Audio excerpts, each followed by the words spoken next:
Good morning. Good morning, Rumble Studios.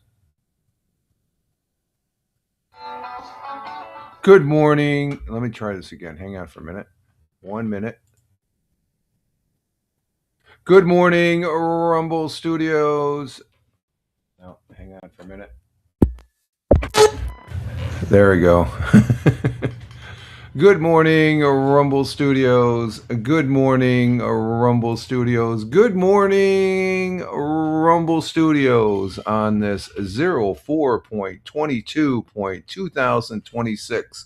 Current time is 05:53 a.m. Eastern Time here in upstate New York, the southern tier of upstate New York where I live and reside. Rich Roberts, Fireman Rich here on the Rumble, and Fireman Rich on all those other fine and good social media platforms. Just Google Fireman Rich and you'll see where I'm at, or else just look at the links on the various pages that you're at. And want to say good morning to Tina, our Jersey girl, first in the house. And thank you very much for being here. Hope you had a good day yesterday. And we do have the morning coffee here.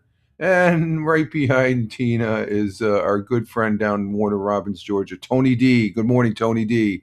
I do have the morning coffee here because when I normally say, and I think it's pretty apparent, it wouldn't be a morning coffee broadcast if we didn't have a cup of coffee this morning, right? Well, more than one cup. This is my first cup. I'll have another cup, but we're getting the day started here. And something I also like to say is hashtag positive start to the day, hashtag PSTTD. And that's what Tony was saying. Mrs. isn't up yet. She'll be getting up here in a few minutes. And getting our day started here on this Wednesday, hump day, halfway through the week. And it's been a busy 2 days so far. I'm looking at my calendar. I've got a lot of things I've checked off. Not too much, minor stuff, really. Because I'm retired, you have to check on things at least once a month or once every other month. And there's like 5 or 6 things that I have to look at being retired just to make sure things are all copacetic there as far as that goes. And then yesterday, what is it? Yesterday we updated our antivirus and stuff like that. So we got that taken. That's in the well, that's like every 2 years, but um, as far as that goes, so I updated that yesterday, so we're good to get it going. Because today my subscription was going to be off, but I ended up taking another route. I used it. I'm looking at the various products and stuff like that, and one is the same as the other. But if you got them both the same, and one is being provided by your internet service for free, it's like, why am I paying this money for this? Those things you got to look at when you're retired and stuff like that. Um, but the only reason I did that is because the other product was charging twice as much compared to what I paid for it 2 years ago. I did a 2 year subscription. It was a pretty fair. It was about $65-$70 a month, which is about the average. I heard Norton is down to 35 or something like that, um, but my internet service has been providing it from day one. I found out, and it's like, what the hell am I paying money for? Just like here at Rumble, people are over there on Restream paying for multi-streaming, where you can do it for free here. Thank you, Rumble, very much. You are fantastic. We're broadcasting to 4 platforms. We can broadcast up to 7. We've got 4 on Rumble. Thank you, Rumble. Rumble rocks. Thank you very much. We got 1 on Locals, 1 on YouTube, and 2 on Twitch. So I'm very satisfied with Rumble. I'm halfway there with Rumble 2.0. I'm not doing any broadcast. I'm doing test broadcasts again on that. It's just like I think they time you out at 1 hour, so it doesn't. It's not in my best interest to use that as a platform right now for gaming. I'm going to be using the Direct RTMP, and I'm going to use the Legacy as long as they have it until they square away the Rumble 2.0 new canvas that used to be beta. I think was it Monday? When did we have a broadcast for that? Yeah, Monday. We did a Rumble. No, that was the morning coffee. When did we do a test? When did we do that? Let me see. Let me check the calendar here. Um, yeah, I crapped out at 1 hour and 1 minute and 33 seconds. Oh, we did that on the 20th. So that was Monday. Oh, okay. I didn't even put that in my log. I should have. I'll have to add that in there somewhere, but it doesn't matter anyway. But yeah, Monday afternoon or Monday morning. I'm not sure when we did it, but I did a YouTube or a Rumble short as far as it crapping out and stuff like that. And everything was going all fine and dandy up until 1 hour and 1 minute and 33 seconds as far as that goes. And let's see, Tony's saying good morning to Tina on the Twitch side. Tony saluting us, saluting you back there, my friend, on the Rumble side, and Tina saying on the Twitch good morning as far as that goes. And so we'll be testing. I was going to test it last night, but we went out to eat last night. We went out with our neighbors. I didn't have a chess game because my my neighbor that I play. Oh, good morning, Tony and Tina. And Rich. The missus up. Good morning. The miss. I think you heard that, Tony and Tina. The missus is up, and she says good morning, and thank you for the good mornings for her. But we went out last night. Well, we went out to eat last night. Local, our favorite. This is becoming our favorite place as far as that goes. Thank you, Tina. She says good morning. Thank you. Tina says good morning. Tony does too.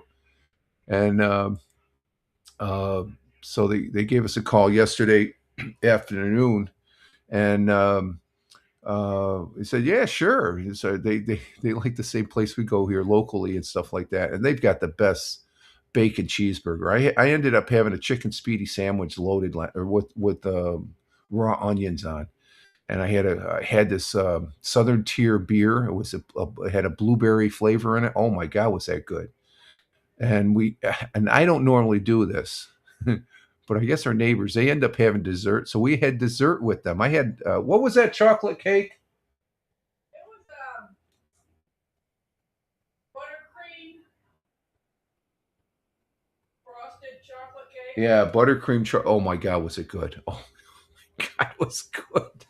They mentioned they had some cheesecake, but we all had that buttercreamed icing chocolate cake, and I don't eat dessert when I go out to eat. As far as that goes, that was I can't even remember the last time I had a dessert. So it was a big slice of cake right there, and I'm like, oh my god! And so we had a very good meal last night. And what we got here on the Twitch, we got cleanup on aisle 6 here. The auto mod works great on this. I liked on the Twitch, works fantastic. So we went out to eat and had a very good time with our neighbors. We didn't play chess Monday night. This past Monday night because I get a phone. I thought he forgot, so I give him a call to find out what's going on, and he wasn't answering the phone. So I figure, oh, he must be out and about or something like that. And I get a phone call a minute later, and it's him, and he says, "Oh, I'm in the wood shop here, and I'm." He uses the word, "I'm in a precarious position," and I'm thinking, "Geez, what is it him and his wife?" No, I'm just kidding. He's putting together these two rocking chairs, and I guess the problem he was telling me last night that they had was they put the bottom part that makes it rock.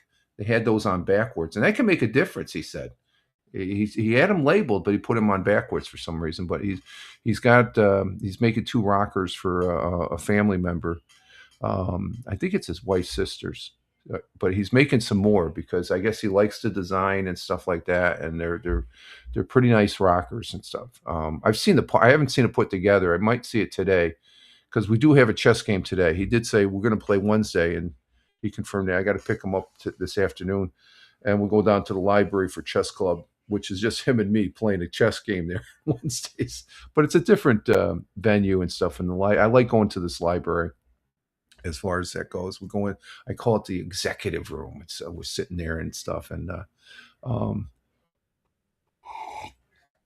and the building that the library is in is well over 100 years old and stuff like that. It's a gorgeous mansion that the the village here has as a library and stuff. So, but that was my day yesterday, and the day before, so far this week. But I hope everybody had a good weekend or a good weekday so far as we're working towards the weekend and stuff like that. And the weather has been a little,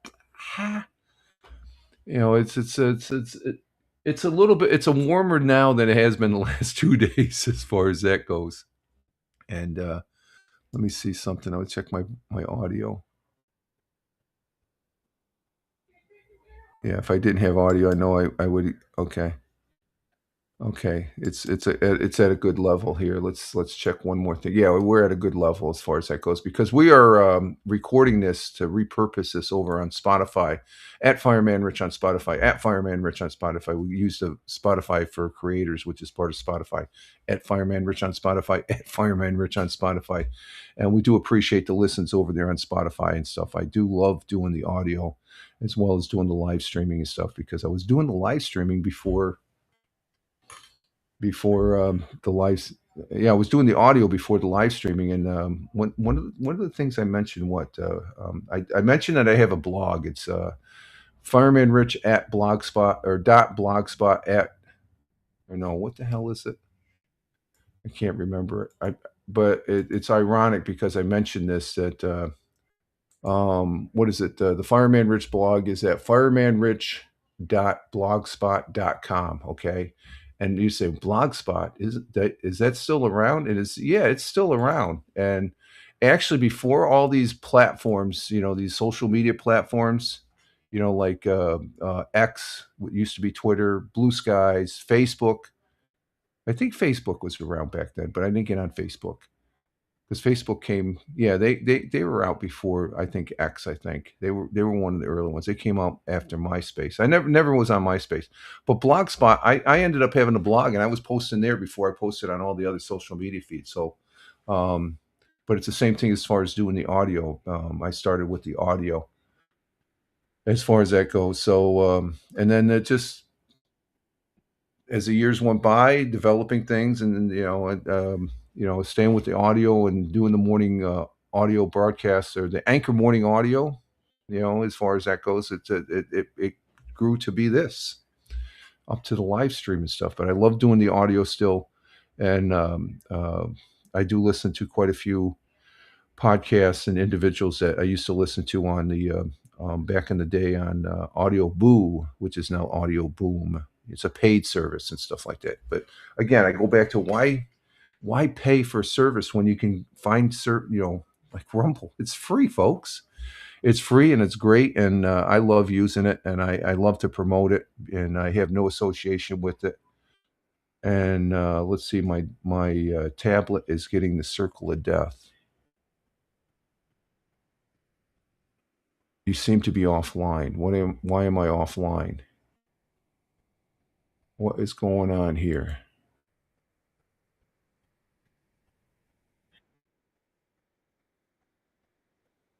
Okay, I'm still online.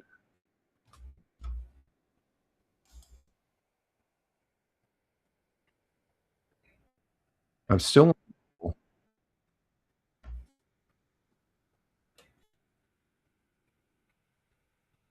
Did my Wi-Fi go out?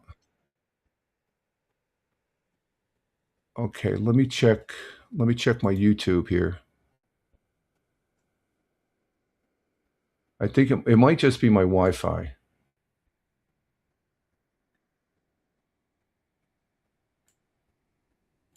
Your channel.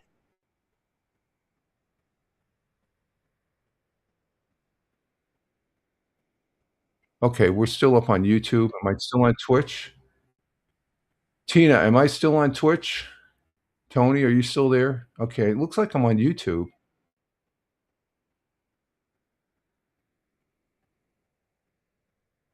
Okay, that's Rumble. It might just be my Wi-Fi. I just got the circle of death there on the because the missus was having problems with the Wi-Fi yesterday.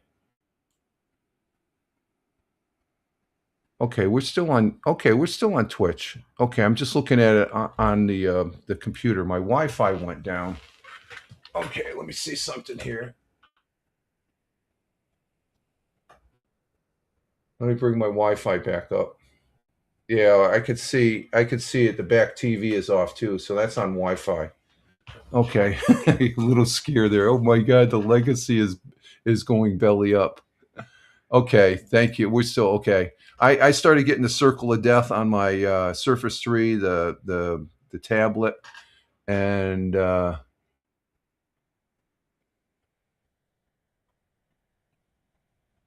see,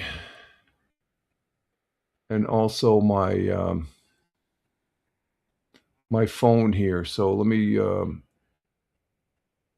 Okay, yeah, my Wi-Fi went down. Okay, all right.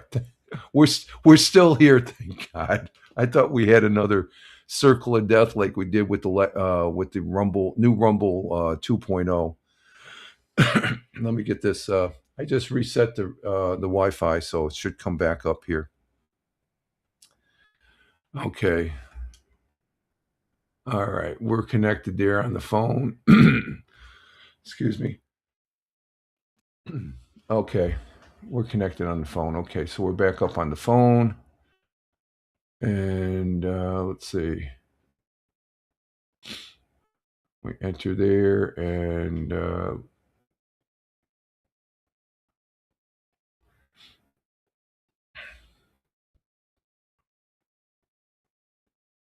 okay, what's going on here? Let me bring this back out here again. Let's go ahead and go out, go here, bring up the broadcast. Okay, we're back on okay, we're back on the phone. We're back on the tablet. Let's go ahead and bring it up on Twitch, and we're good to go. Okay, just a little interruption there. Yeah, the missus we had a problem with the Wi-Fi yesterday, so I don't know if it's the antennas or that's one of the next things I gotta look at. I gotta look at getting a new router. I think maybe, but we're back up, and yeah, we're back up on the big screen. So okay, we're back. So let's check our weather here as we're getting our day started and stuff. Like I said, the last couple of days has been a little bit cold in the morning, and we're currently here at 48 degrees Fahrenheit. It was like was 35 yesterday when I went out for a walk, and the other morning waking up it's well, like 28 degrees and stuff like that. So and then even Sunday was cold and whatnot. So, but we have currently 48 degrees Fahrenheit here in upstate New York, the southern tier of upstate New York, where I live and reside, which um, that equates to when it comes up here 8 degrees Celsius, 8.8, might as well say 9 degrees Celsius is where we're at right now, starting this morning. And which isn't the wind isn't blowing, so it's not too bad. But later in the afternoon, it's blowing and stuff. Hey, we got Farmer. Good morning, Farmer. What was the results of the vote yesterday? Did yes or no win? I guess when I was watching it, no was ahead, but I'm not sure if they. There was a big vote down in Virginia. Let me bring that up. Virginia vote. Did it pass or did it get squashed? Or let's see. Let's see. Virginia redistricting referendum. Um,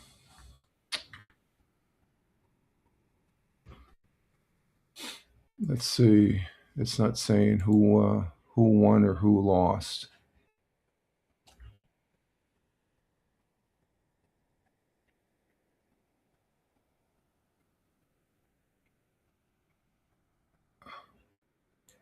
Let's see the election results. I'm not seeing it. I don't know. Oh, didn't want that.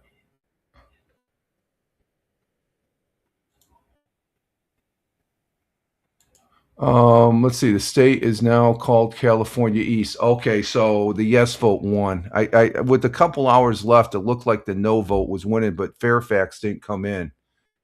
So checked out CNN. Here's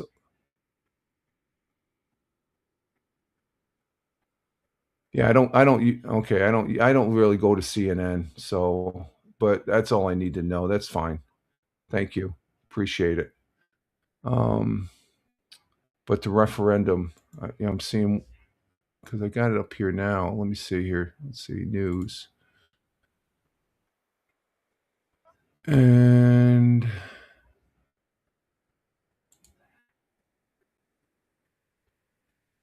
7 hours ago, turned out to vote against the power grab. The race was much closer than the left expected it because Virginia knew 10-1 map is not Virginia. I urge Virginia's Supreme Court to rule against the. Okay, so it's going to go to the state constitution now. It was a close race, I guess. Yeah, it was a close race. Yeah, it's sad. Yeah, I thought there might be a slimmer of hope, but they said when I looked at it, they said the Fairfax County, which I think is predominantly Democrat, that's probably what put it over the top. When I was looking, it was 2 hours before the election. I think I was just getting back from I was just getting back from dinner and stuff like that and whatnot. So as far as that goes, so sorry to hear that. Yeah, Virginia is now California East. Okay.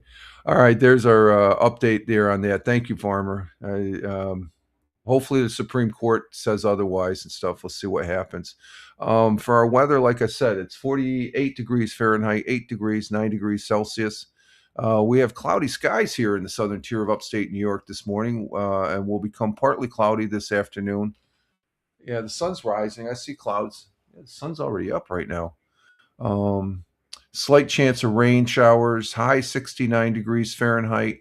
Winds out of the south by southwest at 5 to 10 miles per hour. And the sun will be rising this morning at 6:15. So we got one more minute, 6:14 now. But you can see it's getting daylight out there right now, and it's cloudy. Yeah, it looks like rain clouds out there. Sun will be rising at 6:15 a.m., which is in another minute, less than a minute now. And the sun will be setting at 7:54 p.m. And it was like 8:30, 8:40 last night, and there was still glimmers of light on where the sun set right there. As far as so it's some nice evenings as far as that goes. And let's see our world times and temperatures as I speak. Starting at 12:14 a.m. Honolulu, Hawaii is cloudy skies with a little clearing, 75 degrees Fahrenheit. In Phoenix, Arizona at 3:15 a.m. Currently in their morning, clear skies in Phoenix, 70 degrees Fahrenheit. In the windy city of Chicago, Illinois at 5:15 a.m., 61 degrees Fahrenheit. In the concrete jungle of New York City at 6:15 a.m. At 6:15 a.m. here in upstate New York, the southern tier of upstate New York, where I live and reside. Cloudy skies in New York City, 46 degrees Fahrenheit. And down in central Jersey, where Tina's at, she's letting us know that it's partly cloudy in New Jersey with a high of 33 and a low of 61. That looks like some good temperatures there. And down in Warner Robins, Georgia, where Tony's at, it's currently 54 degrees Fahrenheit. That's a good temperature starting out. 80 degrees. That's a warm temperature, but nice temperature later today for the high, and 53 for the low, and cloudy down there in Warner Robins, Georgia. Thank you, Tony, and thank you, Tina. And I forgot to say, Farmer, thank you for the flags. God bless America. Thank you for the flags. I always like saying that. Love the American flag. So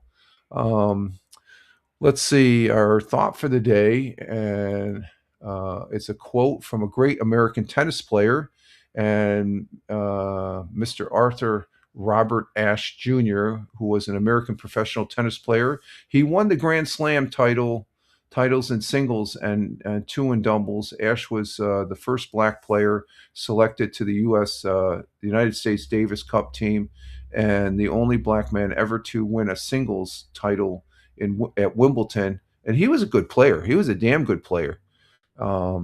I think and the U.S. Open. And Australian Open. I used to like watching him during the U.S. Open down there in Queens. So we have a quote from Arthur Ashe, and his quote and our thought for today goes as follows. It's a good one. Start where you're at, or no, start where you are. Use what you have. Do what you can. Three little statements there, three powerful statements. See where you are. use what you have, do what you can.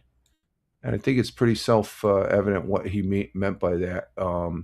But his quote is a mantra for taking immediate action by embracing your current circumstances rather than wait for the perfect conditions. So if you want to change, you don't wait for the perfect conditions. It's never going to happen. Perfect condition. You can create the perfect conditions, but you have to act. It advises using available resources and personal strengths to make progress, to move yourself forward in this life, and emphasizes that resourcefulness, keyword resourcefulness, use the available resources and efforts are more critical to success than having ideal tools or circumstance. Sometimes you got to Mickey Mouse things, as far as you don't have a computer, but you have you have a laptop or a tablet. You got to Mickey Mouse it and stuff like that. Start where you are. Basically, do not wait for the perfect time, more money, or better skills. Accept your current reality, acknowledge the limitations, and begin today. Use what you have. Focus on the tools, knowledge, and resources currently available to you. Okay, don't wait for them or whatever. It is a call to be resourceful and maximize your present situation rather than wishing for more.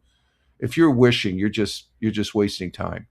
Do what you can. Concentrate on taking feasible steps and make a personal effort. You gotta be invested in what you're doing within your current capacity. It emphasizes consistency, perseverance, and managing what you have and what is in within your control. Okay, so a very good outlook here as far as that goes. And we thank Arthur Ashe and we say God bless and Godspeed. That's a pretty good one. Very good one. National Day. We have National Earth Day. I don't think they celebrated as much. I remember the very first Earth Day. I was in sixth grade, and that was a big deal. We planted a tree right outside um, the school there. You could look out the windows, and that was a tree we planted. I don't think it's still there. We have School Bus Driver Appreciation Day. Yeah, I guess we could say we need to appreciate those school bus drivers. They take up a lot. They take a lot for the kids. Let's see. We have National Girl Scout Leaders Day. Okay, I'm not too happy with the Girl Scouts charging an arm and a leg for their cookies. I'll buy a I'll buy a box of Oreos for half the price. We're gonna go with National Jelly Bean Day. I love jelly beans. I love jelly beans, and oh, and this tells you why. I have an empty jelly bean dispenser. I got to buy some more jelly bellies. I got this. This is up. Yeah, it's dusty too. I got dusty around there. Let me put this back up here. Um, I love jelly bean, but when you get old, your teeth, you got to be careful of your teeth. So I got to be careful um, eating jelly beans and stuff like that. And Tina's laughing, and she says the same thing. Me too. Yeah, you got to be careful when you're older because you can take off a cap or something, a filling and stuff like that. But I love jelly beans and stuff like that. Um, I usually I bite down just a little bit to open, and then I suck on it like a lifesaver and stuff. But I love jelly beans. Um, in the original 10-month Roman calendar, what's that got to do with? No, that has nothing to do with jelly beans. What the hell happened here? There we go. Okay, now we're on the right page. Who can resist a handful of sweet jelly beans on National Jelly Bean Day? I can't. Well, on April 22nd each year, you can do what you can. You really don't have to resist at all, as a celebration enjoys them as is a must. Hashtag National Jelly Bean Day. While candies made in a similar manner exists before the Jelly Bean. Boston confectionery William Shepard made made them popular during the Civil War with them firmly with the firm exterior. Jelly beans were the first candy sold by the pound, and he encouraged his customers to send them to the Union troops because I guess you could, it was in 1930s. Jelly beans became closely associated with the Easter holiday, thanks to the Easter or the egg-like shape. However, confectionaries made jelly beans available all year long now, so there's no excuse of not enjoying them if you have a craving. So, the 40th president of these here United States of America, President Ronald Reagan, he had a dish of them on the desk there in the White House, enjoying jelly beans so much that they were present at his inaugural. He started eating them when he quit smoking years before, and which is a good thing. He had always had a plate there in the Oval Office and stuff like that. So, um, and let's see. Oh, me too. That's how I eat them. Okay, yeah, I don't chew on them that much. It's usually I bite them down in my front teeth because the back, I don't want my caps to come off and stuff. Got to be careful. So that's a good thing. Good thing there as far as that goes. God bless and Godspeed, President Ronald Reagan. After Abraham Lincoln, he's my favorite president, Ronald Reagan. It was an honor to serve under him as a commander in chief when I was in the Air Force. Okay, let's see. We have what do we have for time here? Okay, we're on 34 minutes. Um, we'll get ready for Roger Luther's 100 Years Ago, which is on Fox 40. No affiliation of Fox 40 as far as that goes, as well as any other news website that we go to and look at their articles and stuff. I'm a consumer of their articles, not a employee or work for them or anything in no such way. And I consistently say that because I just want to make it perfectly clear I have no association with them and stuff. If I do make an opinion, it's my opinion. People have opinions of the various articles that may be presented up here. But for the main reason is to show, this is after we come back from break or something like that. The second half of the broadcast, I present a list of um, local news web pages there that they have articles or videos of the southern tier of upstate New York here where I live and reside. And one of them is 100 Years Ago, which is a great hit, and we enjoy it because it's um, just some of the things that they really put an emphasis on. Uh, what was the news for the day back then, as far as that goes. So let's go ahead and bring this up. 100 years ago. Okay, it's that one. Got to make sure I have the right one here. Okay, we got it there. And Roger Luther, he's the Broome County historian. Broome County is the next county to the east of Tioga County, where I live and reside. And we'll bring that up and we'll see what happens here for 100 years ago. Let me get this going here.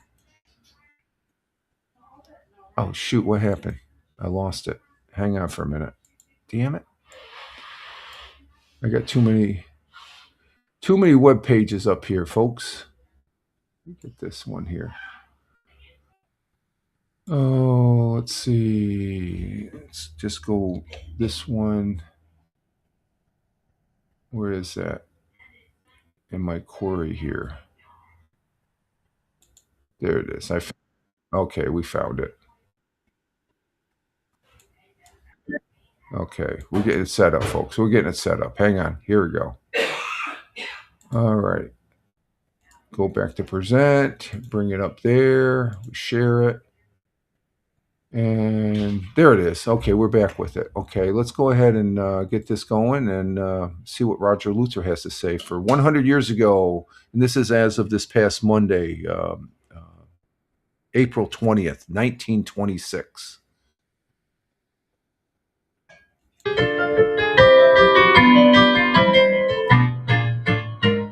100 years ago today, members of the Johnson family will assist in the laying of the cornerstone of the new Sarah Jane Johnson Memorial Methodist Church building in Johnson City next Sunday. Johnsons were chief donors in the church project. The Phantom of the Opera, a new movie starring Lon Chaney, opens today at the Strand Theater on Shenango Street. More than 1,000 tickets have been sold so far for the big opening day baseball game between the Triple Cities and Elmira teams at Johnson Field on May 4th. A movement is underway to make this the biggest opening day the Triple Cities has ever had. And finally, burglars broke into the cigar store and lunchroom on Ferry Street last night. A quantity of gum, candy, and 10 pennies were taken. Police think it was the work of young boys. And that was the news, April 20th, 1926.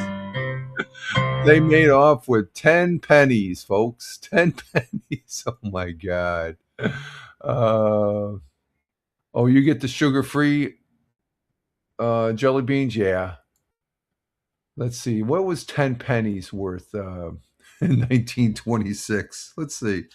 What was 10 pennies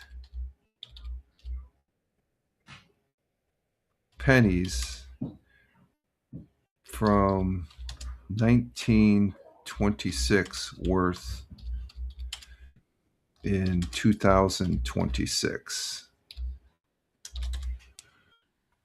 10 pennies from 1926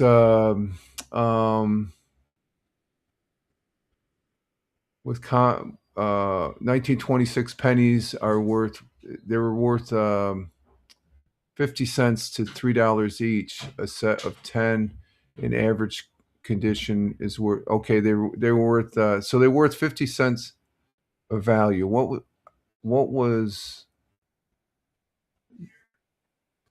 10 cents? Let me put 10 cents instead of 10 pennies. They're probably thinking 10 cents. They're probably thinking individual pennies. So the approximate, it was about $1.87 and $1.90 they got off with, which was probably a lot of money back then. That was a lot of money back then, back in the day, as far as that goes. And let's see. Oh, me too. That's how I eat. Okay, that's how you eat them on the penny thing. Kids must be next generation from first ones. There we go. Well, it's pretty obvious, I guess, what the what was it? There was a quantity of gum, candy, and 10 pennies taken along with the no cigars though. So you got to figure they didn't want to smoke the cigars. So just finally burglars broke into the cigar store and lunchroom on Ferry Street, cigar room. So I wonder where they found the 10 pennies. They were just lying around. Somebody forgot to secure them the night before. And let's see, 100 years ago, the Johnson family, which is Johnson City, is named after the family there, laying the cornerstone of the Sarah Lane Johnson Memorial Methodist Church. I wonder if that's still here. Let's see. Let's check it. It's in building in Johnson City. It wasn't known as Johnson City back then. Let me see. Let's check that. In Johnson City.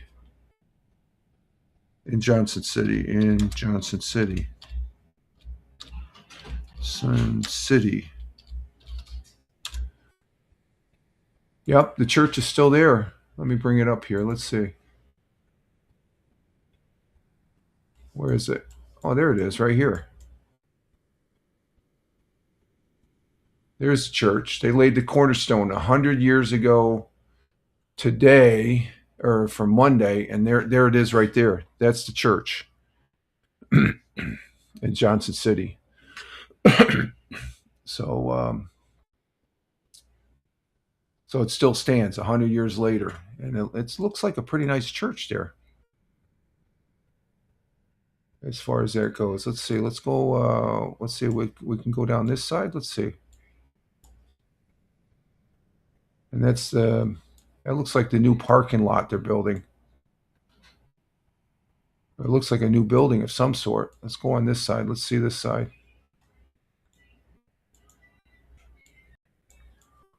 There's an entrance to the church. Go to the back side. There's the church right there. So it still stands to this day. That's pretty cool stuff right there. Pretty cool stuff. And it's been serving Johnson City since 1890. So they must have been. So it's been around for a while. They said they laid a cornerstone, so they must have expanded upon it.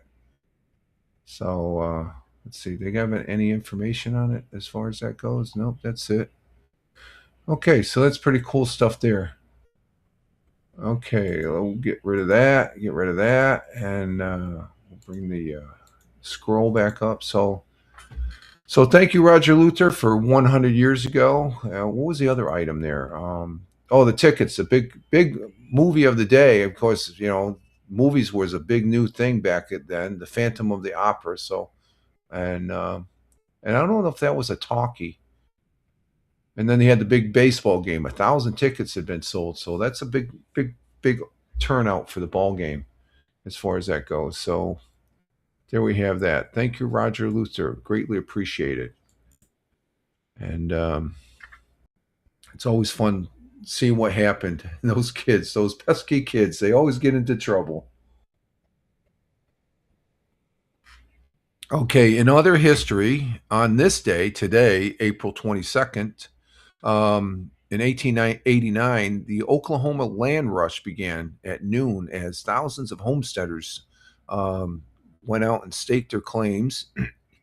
A happy 75th birthday. I love this. I like this artist. This musical artist is good. To British American rock legend Peter Frampton, known for his double live album Frampton Comes Alive. That was a great album.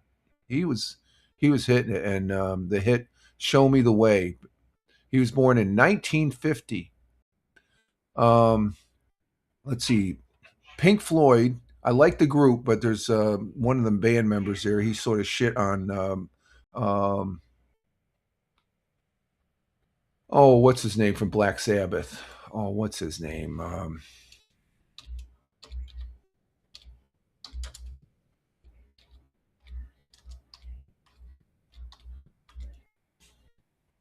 Ozzy Osbourne.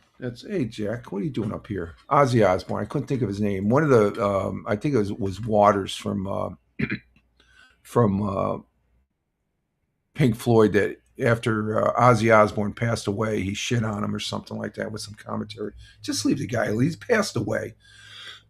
Said he had no talent and stuff. You have no talent saying that. But I do like Pink Floyd, the group. There's more than one person to Pink Floyd, I guess. So, but I do like them. But it was in 1988, Pink Floyd legendary album Dark Side of the Moon, which is a great album, set the record for total consecutive weeks on the Billboard 200. Billboard 200, 741 weeks over 14 years. On this day in 2005, the Japanese Prime Minister apologized for Japan's war record, so, which is nice, I guess, and as far as that goes. Also, 89 years old today, Jack Nicholson, a great American artist. Jack Nicholson, great American actor. He was born in Tina, did you know Jack Nicholson was born in New Jersey? He was born in New Jersey. The actor has excelled in genres from satire comedy to romance to dark portrayals of various characters. Worked in Hollywood for more than 60 years. He has played the external outsider, the seductive drifter, and the rebel against social structures. And Tina, you didn't know that. Yeah, he's in New Jersey. Oh, you want to look outside? Here you go. You open up this. Jack is sitting there. He doesn't normally like sitting there, but I'll open that. Jack is in the window. What are you doing? Get down. Don't bug Jack now. Come on. Get down. Get down. So, Yeah, that's just like I didn't realize Tom Cruise. He's a New Yorker. He was born in, I think it was Syracuse. And Tina says I met a lot of famous people from here, though. That's good. That's cool. Okay, let's see. What else do we got here on the AP side? Um, yeah, we did the Oklahoma land rush. In 1954, the public televised session of the Senate arms McCarthy hearings. McCarthy, he was uh, he was doing what the Democrats are doing today, on a witch hunt and stuff like that. He was a Republican, though.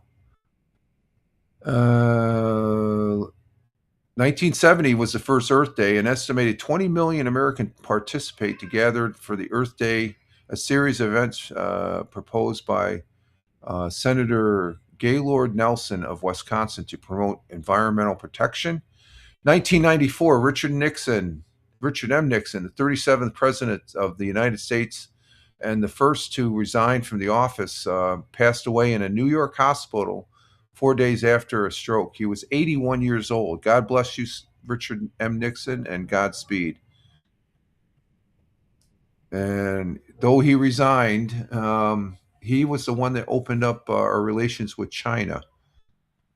And that's it for history on that sense. Let's go ahead and do sports before we go on a break here. Let's see. In Major League Baseball action since Monday, let's see. The New York Yankees, did they play? No, the Yankees and Mets were off on Monday. So last night, the Yankees, they beat the Red Sox 4-0. Okay, go Yankees. That's good. That was up in Boston too. I love that. The New York Mets, though, they lost to the Twins down there in Queens, 5-3. And today, what? What are you doing? What's wrong? What, you want to come over here? Come on, come on up here. You want to come up here? Come on. You're meowing too much. Come here. You want to say hi? Come on. Up. Come on. Up. Up. Let me get Buggy in here. She wants to say hi. There's Jack and here's Bug. Bug wants to say hi. Okay, there you go. Say hi. Say hi. There we go.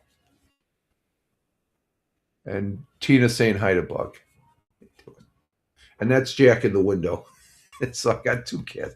Bug is chasing Jack. Jack is sitting. He doesn't sit up. There's barely enough room on this table over here with the Commodore 64. Oh, she's purring. Can you hear the purring? Oh, there you go. Okay. Yeah, you can sit down here. Just lay down there. Okay. Oh, okay. There you go. She's happy.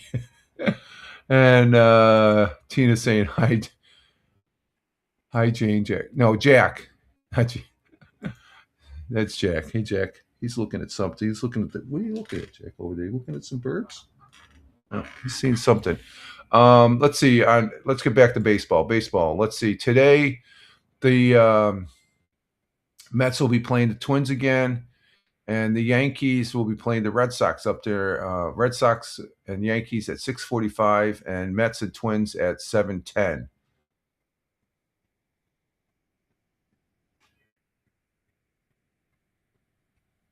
Oh, that's phone. Okay, that's your phone. You're saying hi to Jane.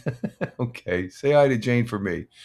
Tomorrow, there's 2, 4, 6, 8. There's only 9 games tomorrow. Mets and Twins of tomorrow at 7:10, and the Yankees at 6:10 up in Boston. So there's our baseball.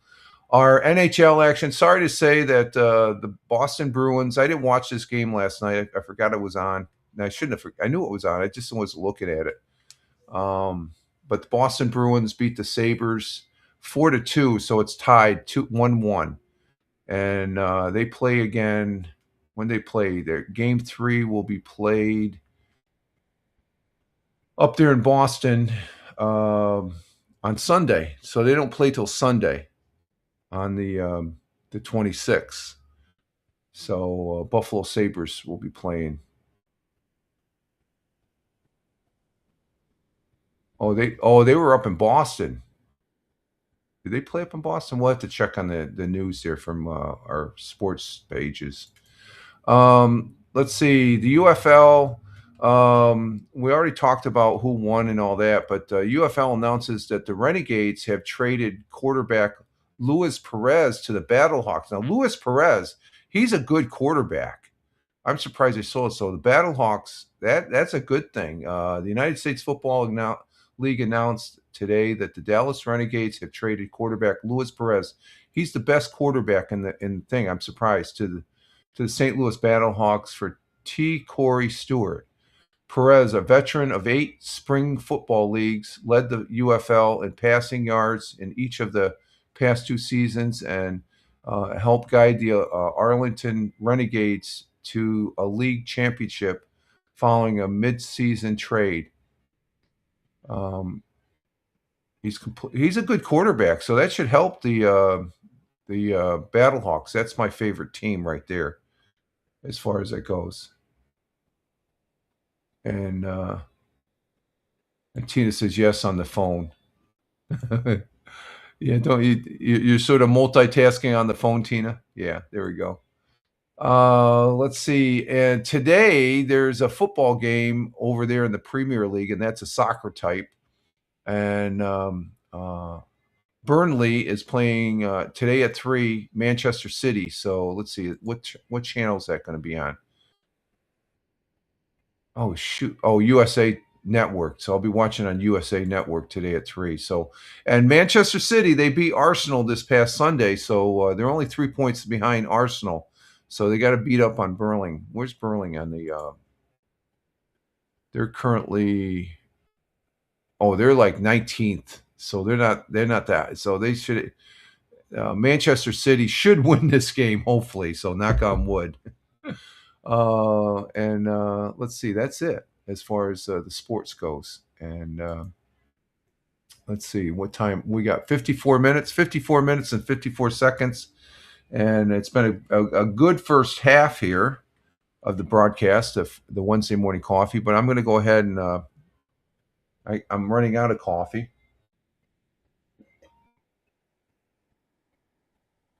So I got to get some more. I'll probably put some honey in it this time. And whatnot. So we're currently got 6 people on Rumble. Thank you, Rumble. Greatly appreciate it. 6 people on Rumble. I like that. I like to see that get up to 10, 11 so we can do a read ad campaign. But and if you're watching this, please follow me on Rumble, Fireman Rich Broadcasts, or Fireman Rich is the main channel. But follow me here and just check out my Rumble page and stuff. And like I said, I really enjoy being on Rumble. Rumble is where it's at, folks. And I do appreciate it. So, and you can multicast. You don't have to pay anything. Thank you, Rumble. That is fantastic. The people that, because I think I used to use Prism Live, and I used to use Restream. And I don't know, Restream's like right up over here. There's Rumble Studios. I think they have Rumble Studios has a kick-ass. I love the green and white and stuff like that. And it wasn't until after I bought these I realized, this says the Rumble green. And I didn't buy these because of the green. I bought it because of the green. They look good, but I didn't associate them with Rumble until after I started using. Wait a minute, that's green, because that's the main color for Rumble, and I do like Rumble. So we're going to go ahead and take a break here, folks. And I got to get some more coffee, and we will be right back. Just hang loose. And Tina, I think, you got 15 minutes. I know you're going to take off. So you have a great Wednesday. And, you're going to go check where Hal's at, wherever he's at this morning. I think he's and stuff like that, just to let you know that, so. Okay, so you have a great day, Tina, and stuff. And for all you rest of you, just hold tight, and we will be back. And you're welcome, Tina. Have a great day. And our Jersey girl is going to go off to see Hal Massa. He broadcasts on. He goes every 30 minutes. He's on Twitch. Hal Massa's. Let's see. He starts out. I think he's on TikTok right now. Then he goes on to Twitch. Oh no, he's coming up on. No, he's finishing up somewhere, probably on Facebook. Then he goes on TikTok, and I know 7:30. He's on Twitch. Yeah, he's on TikTok. I figured. I'm starting to get the hang of it. He's on TikTok now, so he'll switch over to. He goes to Twitch, and then to YouTube and stuff like that. So he does 30-minute increments and stuff like that, and which, yeah, I couldn't do that. Well, I do a version of that when I use the Rumble, the new Rumble 2.0 when it craps out at an hour and 1 minute. So I haven't sent them any information on that. If they're watching Rumble, I still love you. I know you work out. I think it's a timeout thing. It seems like it's always at 1 hour and 1 minute now, and that has to be a timeout something on the. They only want you to broadcast that long. And I'm the one that I expressed I'm using it, but I've yet to find somebody else saying that they're using it and what they're thinking. But I haven't seen any real feedback. You all right? Yeah. Oh, okay. I hear you walking around. Okay. All right, folks. I'll be right back, and just sort of hang loose, and we'll continue the show here in a couple minutes. I just got to get a refill on my coffee here, so you guys hang loose.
back. We're back here on the Wednesday morning coffee for 04.22.2026 at Rumble Video Broadcast. Rich Roberts, Fireman Rich, here on the Rumble. Fireman Rich on all those other fine social media platforms. Just Google Fireman Rich and you'll see where I'm at. I've got my second cup of coffee here. Oh, and it's tasting really good now because I got some honey in it. I put some a tablespoon of honey. And it is some good stuff here, folks. And we're still maintaining 6 on Rumble, 1 on Locals, 1 on YouTube, and 1 or 2 on Twitch. So thank you for the viewers that are. Man, that is good. It's smooth. The honey just makes it smooth. There it is, Blogspot. I'm on Blogspot. Been on there for quite a long time. But we are back here getting our day started on this Wednesday, April 22nd, 2026. Hump Day, as you would call it. And let's see. Farmer, there he is. Is that local? Yeah. Well, I don't know about this. This was the last batch was local. No, I think it's store bought, but it's pure honey. I did have a jar before. I mean, this is like, I think this year, that's my third bottle of honey I'm starting. It's the local, I guess the stuff we had before was called raw honey. And this is a store bought. It's pure honey. And it's not, but it's, I primarily do buy the local honey when I can find it there. In the grocery store, they don't have that. You got to go to the smaller shops and stuff like that as far as that goes. So, but yeah, it's local honey is the best. But honey as a whole, it makes the coffee so smooth as far as that goes. Local honey is the best for. Oh, okay, I see what you call. Yeah, exactly. I like honey and cookies when they bake cookies. I don't eat raw honey though. I like it in the coffee. I mean, instead of sugar. I never really liked sugar in my coffee. It makes it too sweet and stuff like that. I used to have sugar. You should see me as a kid with a bowl of cornflakes. I would just pile on because we couldn't. Not that we couldn't afford Frosted Flakes, but my mother would say we can't have Frosted Flakes. They're not good for you. So what do? We put twice as much sugar on our cornflakes when we were kids than you would get on Frosted Flakes. The sugar back when I was a kid, the sugared cereal. That was more expensive than the regular stuff. Now the regular stuff like cornflakes, Wheaties, Rice Krispies, they're more Cheerios is I'm mostly a Cheerio guy now. I like the Cheerios. But they're the Honey Nut Cheerios, they're more expensive than the regular original Cheerios. So, and let's see. Farmer says better than any pill or yes, I agree. Yes. Local honey. So support your local beekeepers there in your area. Buy the local honey. Yeah, that's good stuff. Good stuff. And Farmer says, yeah, we put ours in coffee and tea. I too covered my cereal in snow as a kid. Snow. I like that. Yeah, that's what it looked like. It was snow. Exactly. But I love cornflakes. I love Wheaties.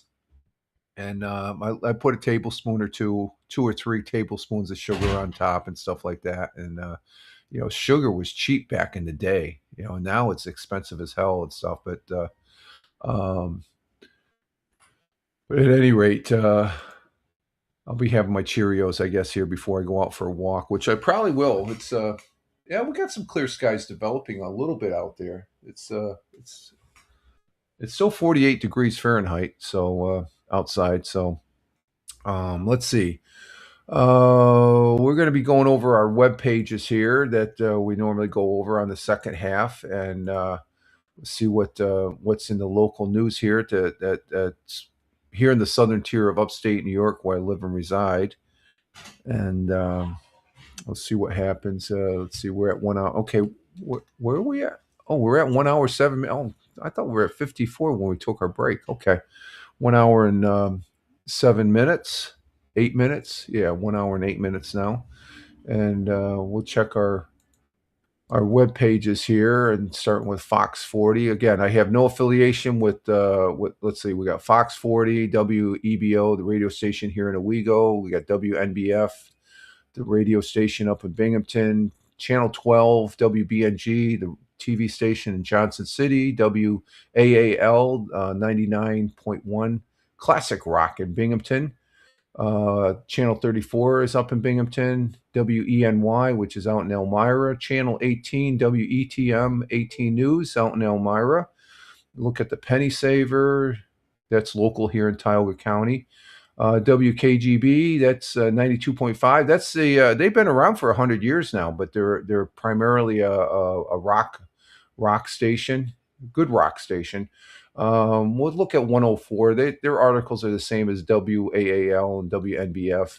They're another radio station up there in Binghamton, I believe, and Spectrum News.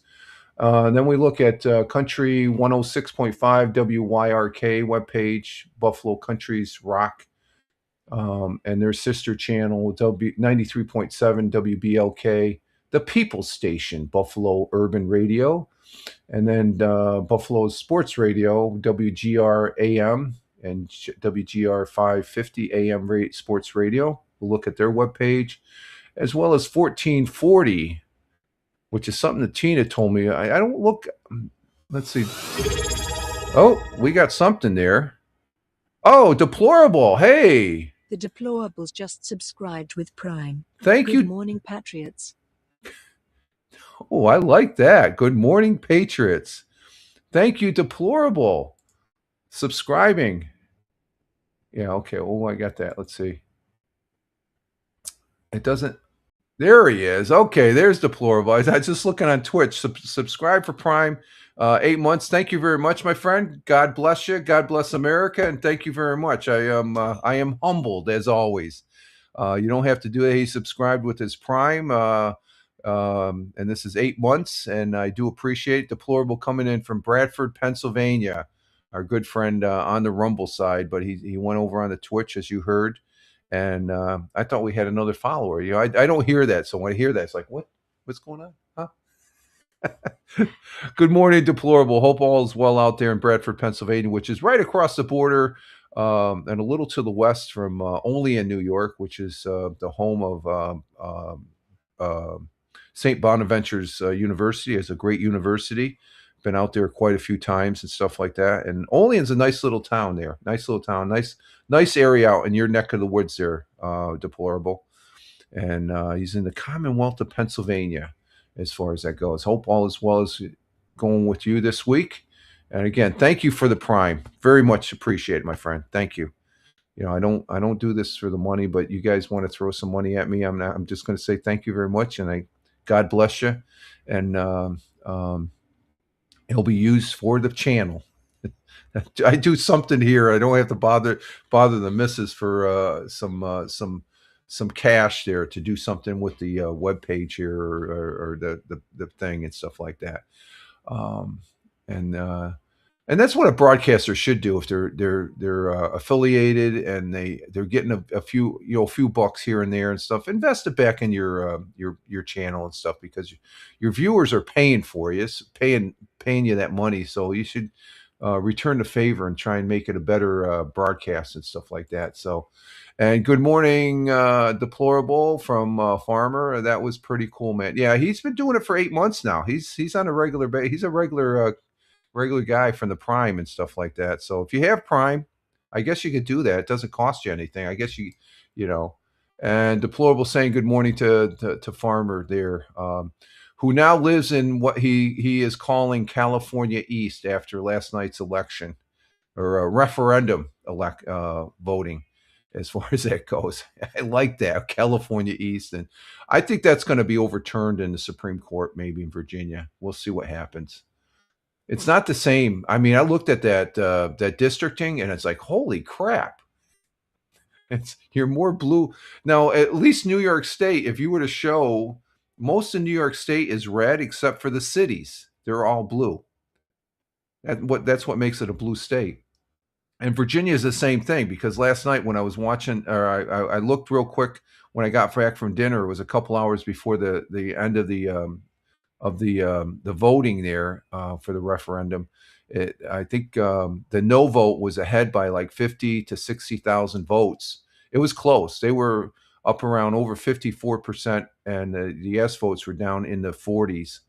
And I think, oh, maybe the no votes will win, and that wasn't the case. So now,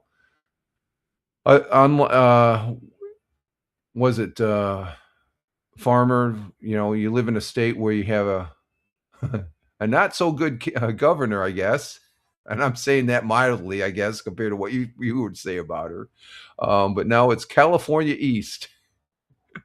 West Virginia is probably looking really fine right now. But no, we'll see what happens. Virginia's a great state. It's a beautiful state. I've driven through Virginia years back, and it's we were thinking about living in was it Black something? Where was that in Virginia where we were going to settle? Blacksboro? Oh, Blacksburg, you said. That's the place to go. Blacksburg, but it was too goddamn expensive. There's some reason I wanted to go to Blacksburg. I think there was some military folks I knew It that. was more modern at that time than the rest. Oh, okay, it was more modern, but we liked it. We looked at. We almost were going to. When I was getting out of the service, we were looking at going to Blacksboro, Virginia, to become a Virginian, and We can only afford podunk towns towards the South Mountains. the South Mountains. Okay.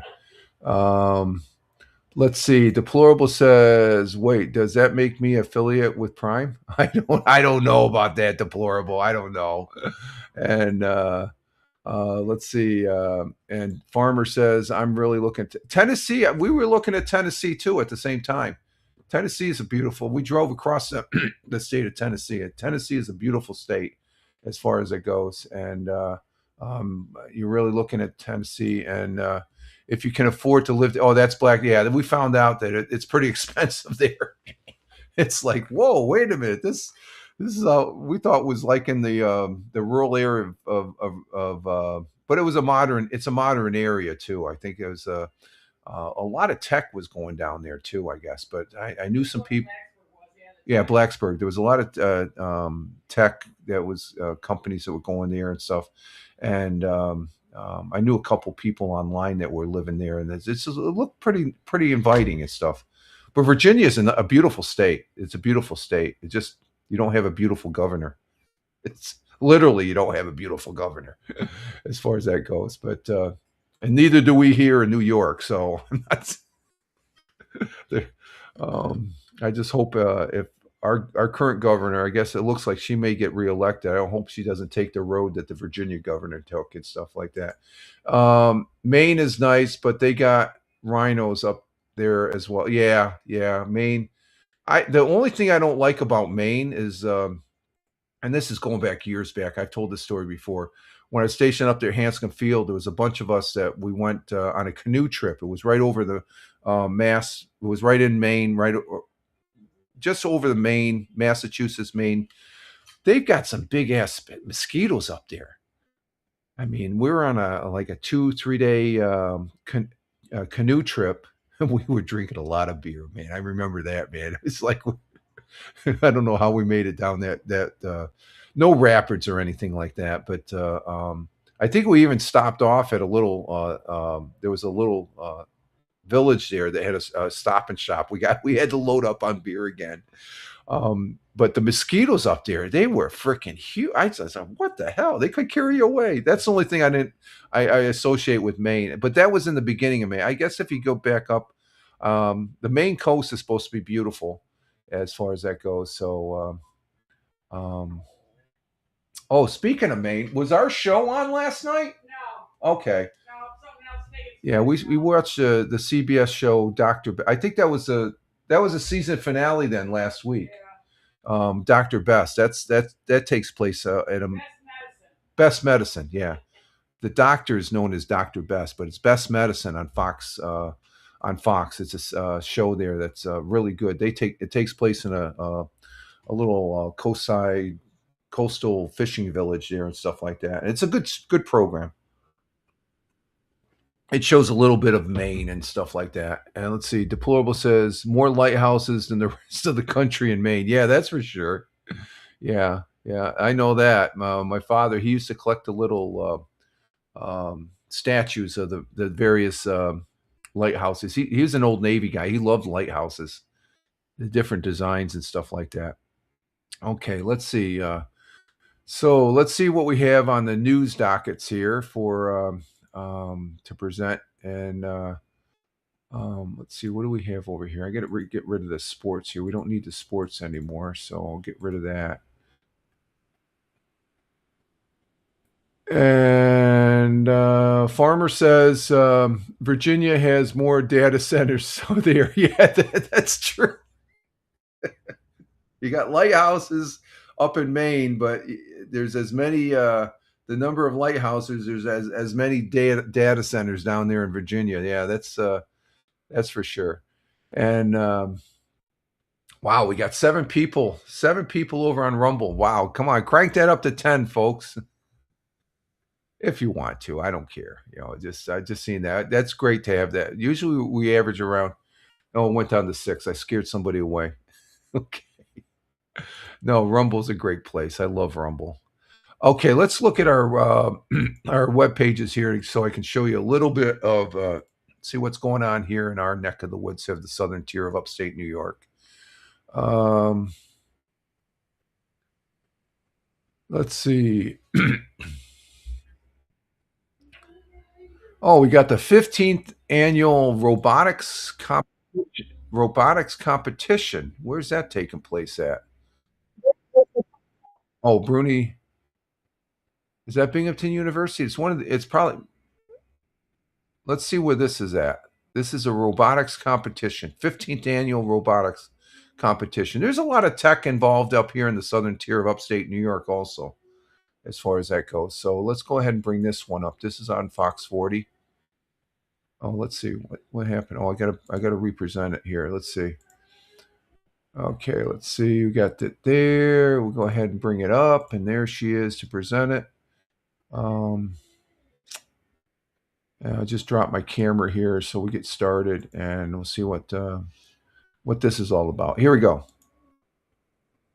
SUNY Broome hosts the 15th annual Southern Tier Robotics Competition in partnership with Broome Tauga BOCES. Students were tasked with designing robots to compete effectively in 8 different events against other schools. Challenges included gladiator-style robot battles, completing a maze autonomously, and moving objects around with forklift attachments. The challenges serve as a fun way to get kids interested in STEM while learning about programming, coding, and engineering robotics.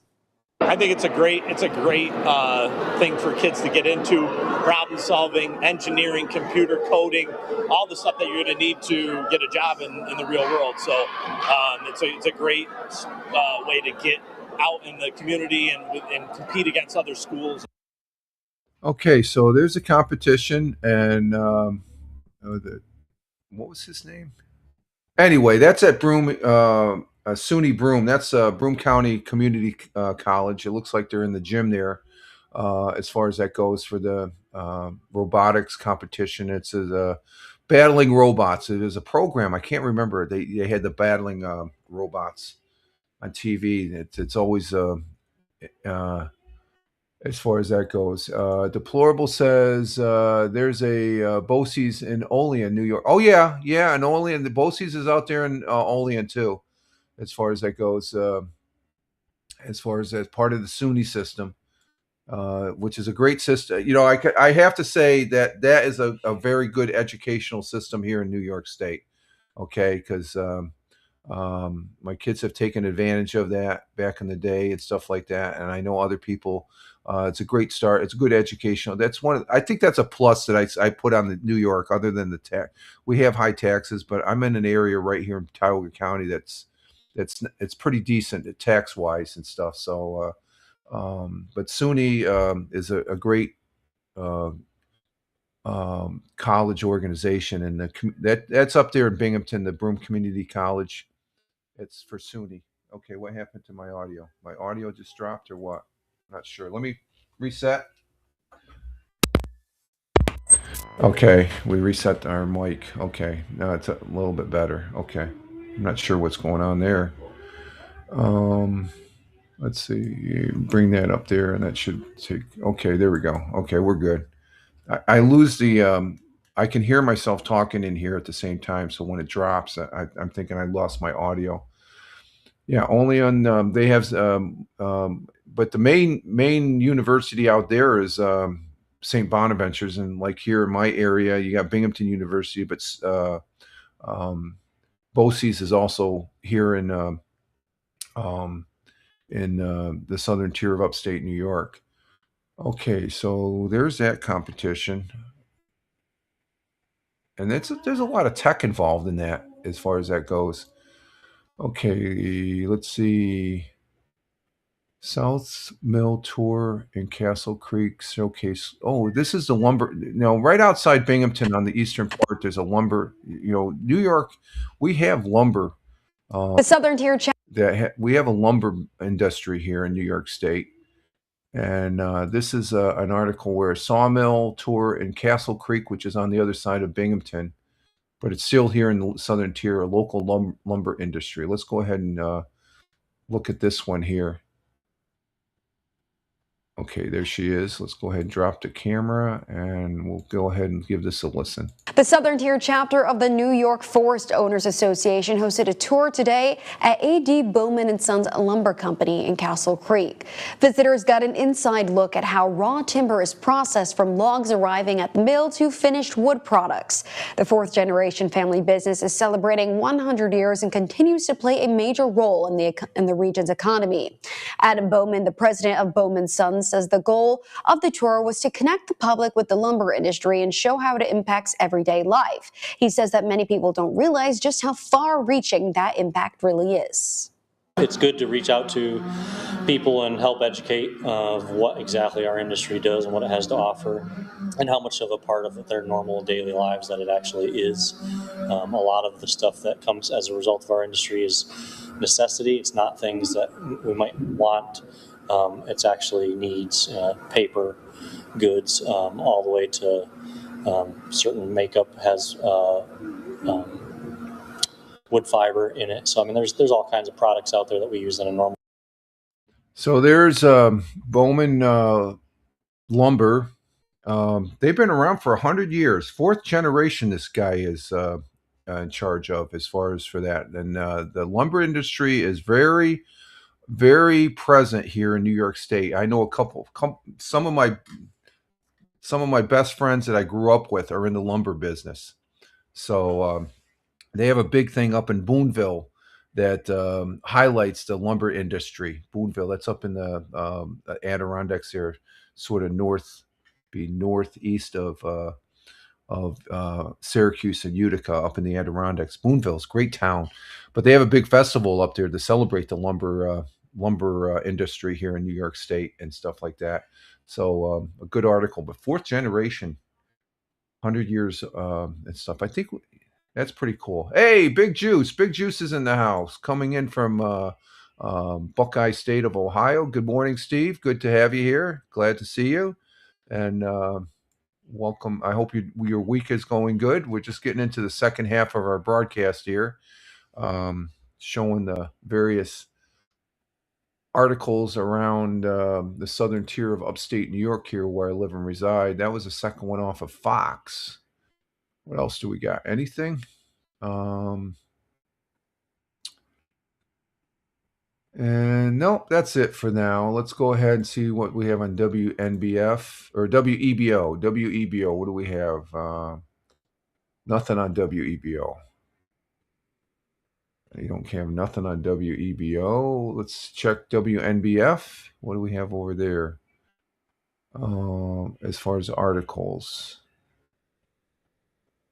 Not seeing anything. Let's see. That's not there. That's nothing. That's nothing. What do they got on the main board here? Anything? No. Nothing on WNBF. That's News Radio 1290. Let's see. Let's go to channel 12, WBNG. Okay, they got something on the robotics thing again. Let's go ahead and look at this one here as far as that goes. Let's go ahead and bring this one up. This is another perspective for the Broome Tioga BOCES robotic competition. held at SUNY, the Community College of Broome, or Broome Community College, I should say. What the hell's going on there? Okay, there we go. There's that. We'll bring up the volume. And this is on Channel 12, WBNG, the local CBS affiliate. No association again with all these news web pages that we're showing. And let's see, got there? No. Oh, no, we want to share this page here. There we go. We're going to share that page. Okay, is that up? Yeah, that's up. Okay, so we'll just maximize it and we'll get it started in here and we'll see what this has to say. Autobots roll out to Broome Tagobosi's robotics competition. Over 120 students from 8 different schools created their own robots to compete in events included maze programming, forklift challenges, and King of the Ring. Students have maybe about a month to prep for it. They get to, pick an event and you read the rules and then prepare, build a robot from scratch, and then practice and be ready for the event. For students, this event is not only a spirited competition, but it also serves a valuable real-life engineering experience. Each year, the winning school gets to keep the trophy until the next event. So this is in the hockey stadium there at Broome Community College. So it's on I guess they don't have the ice there. So I'm just looking at the backboard there. That's a hockey ring there. But yeah, this develops an individual that's in the study of engineering and stuff like that. You use a lot of engineering skills, a lot of math involved and stuff like that. And as far as that goes, so that's a good thing. It's a really good thing and stuff. And it shows that there's high tech in the area if you got something like this going on, and your schools support that. Universities and colleges and stuff like that. So let's see. We got another article on the A.D. Bowman and Son Sawmill. Let's go ahead and check this one out. It gives you another perspective, camera view wise. This afternoon. And this is yesterday when they say this afternoon. So let's go ahead and bring this one up. Because it does give you the camera perspective is a little bit different. So that's why, it's the same article we talked on Fox, but the visual is there. But sorry if you're on the listening to this on the on Spotify for creators, at Fireman Rich on Spotify, at Fireman Rich on Spotify. I say visual, you're just listening to it, but it's pretty much the same article, but a little different perspective as far as that goes. Let's see. Let's go ahead and start this one here. This afternoon, A.D. Bowman and Son Lumber showed off their facility to the New York Forest Owners Association. 12 News' Keith Savage spoke with the organization about nearly a century of history.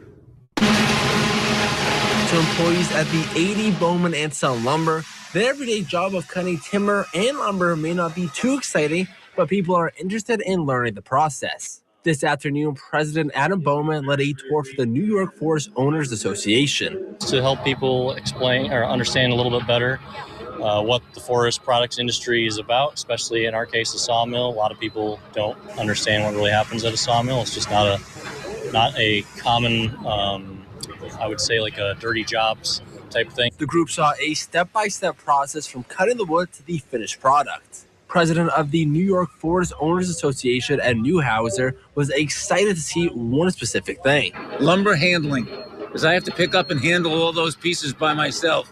Anything I can do to increase my efficiency will make me very happy, as well as my back. Newhouser has taken a passion for the lumber industry since retirement. You get to see new things. You get to see how people do stuff.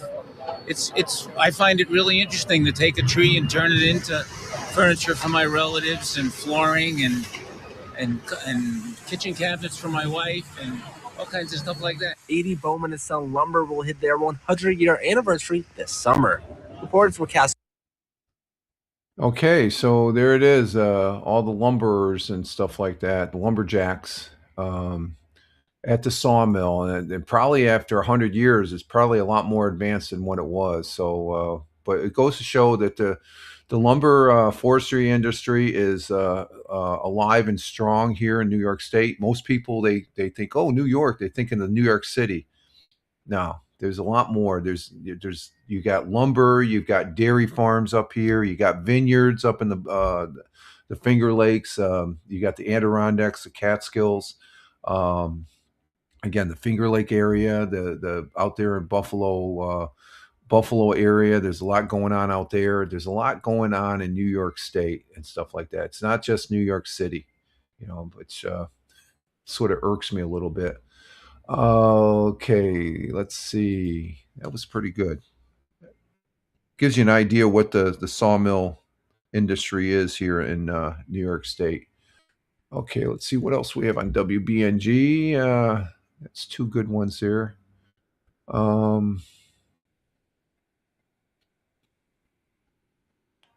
This is always a concern. The weather's getting nice, so that means that they're going to have work on the roadway here, Looking to grow highways and byways. And let's see, can I end that? Yeah.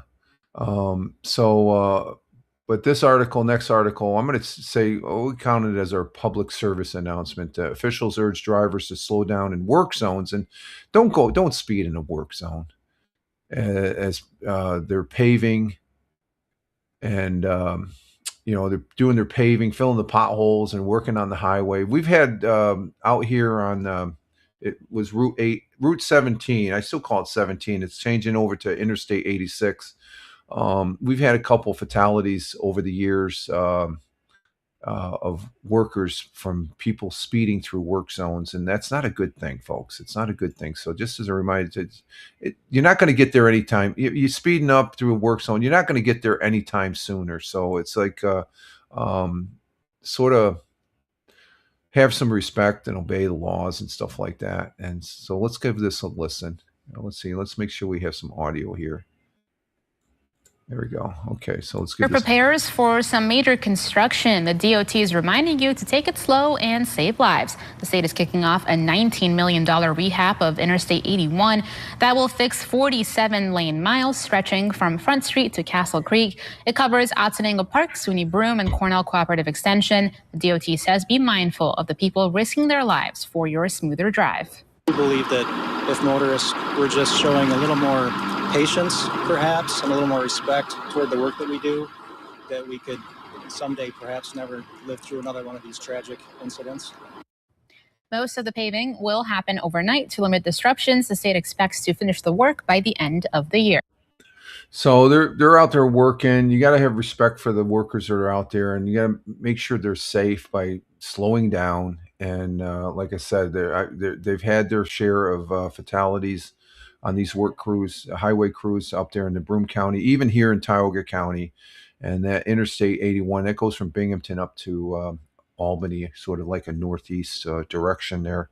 Or no, 81, no, that's straight up. That goes up to Syracuse. I think that's 88 that goes up. But 81 goes up from Binghamton to Syracuse, and from Binghamton down south into Pennsylvania. So, 81 is a north-south road as far as that goes. So, it's like I don't travel that much now, but I know when we were traveling, especially when we would drive up to Buffalo or even out to Olean. Oh, what the hell am I doing my hair here? Makeup. Where's my hair? I gotta comb my hair. What the hell's going on here? Let's see. We got to go this way. There we go. I'm looking in the camera to see my view and stuff like that. It's like makeup. But we would travel here in New York State, and you go through those work zones. You got some nutcase that's on your ass, and it's 35 miles an hour. Give us some space, and that just causes accidents. It's just common sense and stuff, and as far as that goes, so a good reminder there. Some people say, "Well, no, you're going too slow and stuff." No, I don't. And the New York State Troopers, if you're going more than that speed, they'll give you some leeway on a regular when it's 65 miles an hour. They'll let you go up to 70 and stuff. Work zone, it's a zero tolerance to the cops. The state troopers will pull you over as far as that goes. So you want to chance it. It's your own risk, but you're taking. You may affect somebody else's um, driving there. Let's see. National Library Week celebrated. Oh, let's see what this one's about. This is from the 20th. This is from Monday. Let's see what this is about. As National I Library like Week is being libraries. celebrated Libraries are pretty cool. I do enjoy. across the country, Okay, let's bring this on up. National Library Week celebrated in the Southern Tier. So let's see what this is. I'm going to be going to a library this afternoon playing some chess for the chess club. Okay, let's see. We want to share that one. We'll bring that up. And we'll give this a listen. As National Library Week is being celebrated across the country, local libraries here in the Southern Tier are doing more than just recognizing the occasion. They're finding new ways to connect with their communities through expanding access and embracing digital resources. I stopped by the Vestal Public Library's celebration today to learn more about this week's importance. In the mid-1950s, Americans were spending less on books and more on radios, TVs, and music. With the concern of reading declining, the American Library Association and book publishers created the National Book Committee in 1954, aimed at getting people to read more and strengthen family life. By 1957, that effort led to a new idea, National Library Week. Nearly 7 decades later, the tradition is still going strong and being celebrated here in the Southern Tier. So each different day we post something different. We like to include photos of the library, photos of things that we've done in the past, like different events and things. Definitely for the staff day, for Library Workers Day, we post our staff, which we don't often do. We go to the schools, the elementary schools every year and stuff like that. So it's just like whatever we're doing out in the community. So we highlight things like that. National Library Week is an annual celebration where we recognize the values of libraries and librarians and how they strengthen the community. But the drive to keep people coming into libraries and checking out books runs all year round.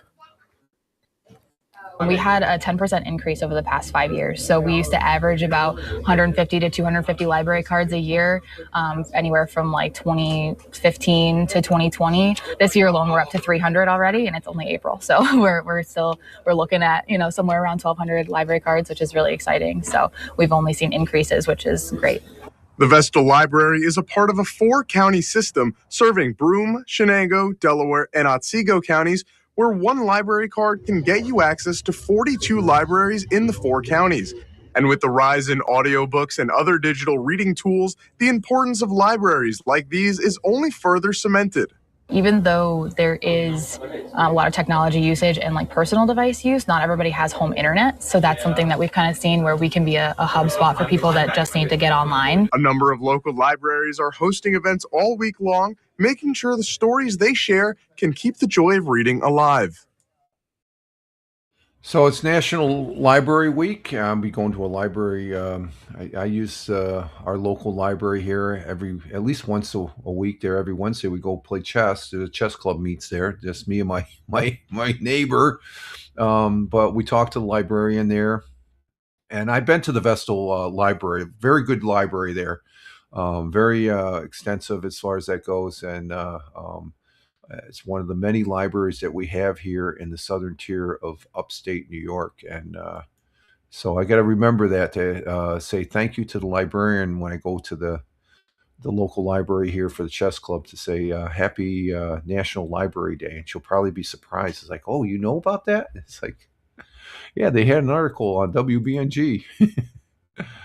Okay, let's see what else we got here on anything else on WBNG? I think that's it. We get some good articles this morning here. And let's see, that's it for there. Let's see, WAAL Whale, there's nothing over there. And I can see no new articles. Let's see, anything on no, nothing there. Channel 34. Oh, let's see, nothing there, nothing there. Yeah, nothing there. And Oh, we got an astronaut talking at Binghamton University. Let's see what this one's about. Astronaut Janet Epps. Let's go ahead and bring this one up over there at Binghamton University. So let's see what this one's all about here.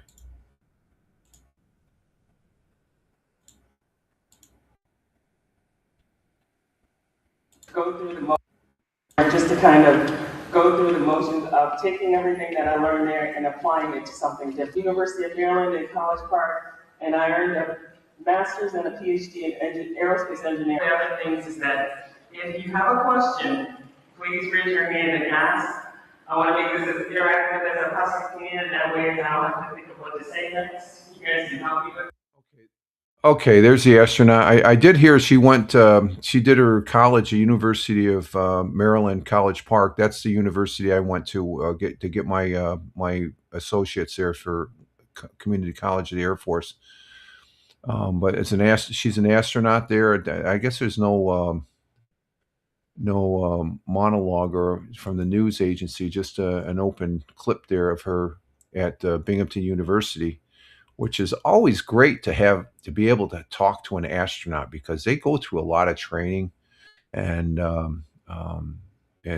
might inspire somebody to become an astronaut someday as far as that goes. So okay, so I thought there'd be a little bit more, but the astronaut she had been announced as a key speaker for research days and festivals of arts, which took place from April 24th to May 1st at the Anderson Center's Chamber Hall up there at Binghamton University.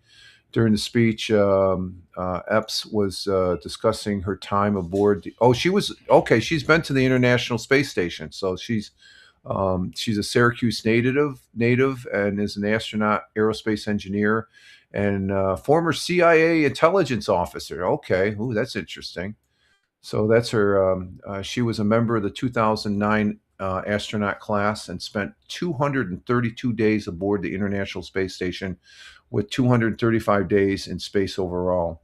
She's retired from NASA after nearly 16 years in 2025. Prior to her time in space, she obtained her bachelor's degree in physics at Lamoille College and her doctorate and master's. Oh, she did her doctorate and master's degree in aerospace engineering at University of Maryland. That's down in College Park. Great university down there, University of Maryland. So that's pretty cool.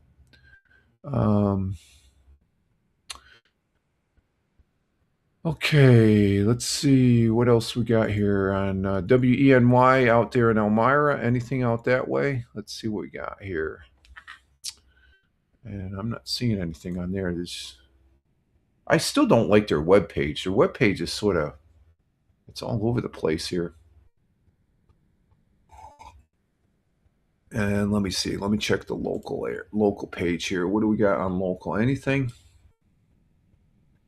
And I am not seeing anything. Oh, they got another article urging caution on the road, so that's a repeat. And no, nothing there. How about channel 18?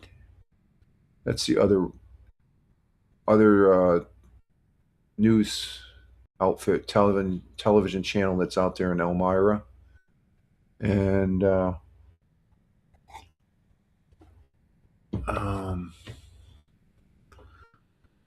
no, nothing out there. Let's see.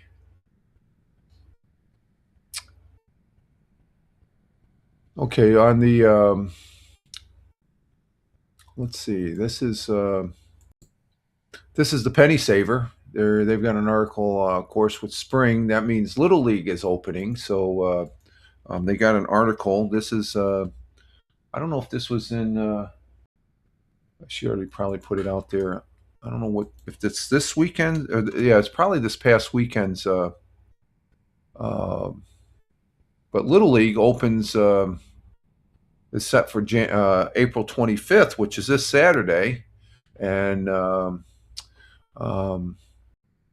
April 11th, a work bee cleanup effort was taking place in the Weagle Little League fields. So that means other Little Leagues are taking place and stuff like that. And so they're cleaning up.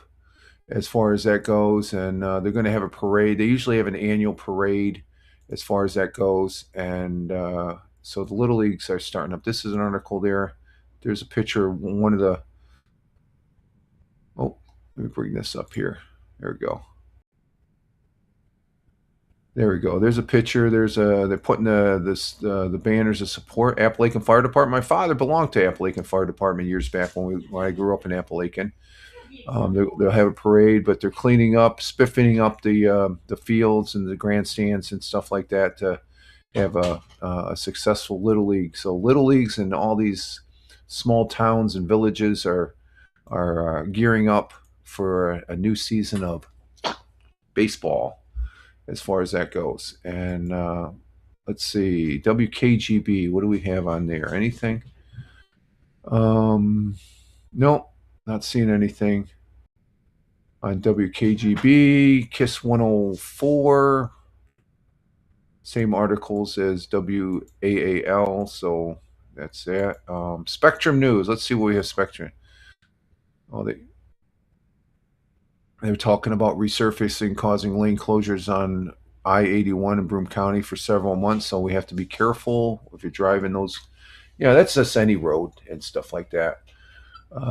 Let's see, the many moving parts of a. Does this have a video on it? Let me check. Oh, here we go. This is the many moving parts of managing a dairy farm. Like I said, there's a lot of dairy farms. This is on Spectrum News. Let's go ahead and give this a look-see. Let me clear out some of these web pages here. They give you an idea what a working dairy farm is. So let's go ahead and see what this one's about. This looks interesting. There's a cow looking right at you, but there's a lot of dairy farms in New York. We come pretty close to beating out Wisconsin and Minnesota for dairy production, as far as that goes. And let's see. Let's bring this one up. There's the moo cow. Let's check it out. It is the job that never stops. Of course, we're talking about farming. There are almost 2,800 dairy farms in New York State, according to the state's Department of Agriculture. And family-owned farms don't just rely on parents and grandparents to get the job done. They hire experts to support them, like nutritionists and veterinarians. Crystal Cole visited a family-owned dairy farm to learn more about the job. Hey, Crystal, good morning. Good morning. Dairy farms are certainly complicated operations, and owners are constantly accounting for crops, fertilizer, health of the herd, and so much more. I spoke with owners of a multi-generation dairy farm to see some of what goes into maintaining the farm and how a teen dairy ambassador is aspiring to help manage a farm one day. Yeah, so my dad likes to say, like, farmers don't make milk, cows do. So, like, the farmer's job is to take care of those cows. Julia and her dad run Fouts Farm, which has more than 600 cows and over 1,000 acres. If there's a calf going to be born, it's going to be here. So there's somebody walking through this group, or these two groups, every hour. The Fouts family uses a lot of technology to help them monitor animal health. There's cameras up there so we can watch from everywhere too. All of our cows have a blue ear tag, and that tracks their activity. This is my favorite cow, Chloe. This purple part is her actual rumination throughout the day, or how much she's chewing. And then this plus symbol means that she was just confirmed pregnant. They also work with advisors for nutrition, finances, and crops. This is orchard grass. That's what our main crop is in this field. Their crop advisor helps them plan every step of the way. This is basically my Bible for the next 2-3 months. I keep this in the tractor cab with me. I take it home with me. So I know I can plan for the next day. And despite the planning, they say it can sometimes all come down to luck. It's a mixture of science and art. It really is. Because every farm is dealing with a different set of circumstances. So it's not like you can just open a book, okay, this is what you do. Here's some guidelines that you can figure out how to make it work with your situation. That's what makes farming fun, is finding the art. According to the USDA, in 2022, the average age of a farm owner in New York was 56. Look at that little face. I can't. Oh, she's so cute. Christiana is an associate dairy ambassador. A few are chosen every year to promote and advocate for the dairy industry. I know for a fact that like this is going to be something that I'm going to be doing my entire life, and I want to advocate for this industry and other industries a part of ag until probably my dying breath. So she joined Future Farmers of America in 8th grade and never looked back. Look at you. You're so sweet.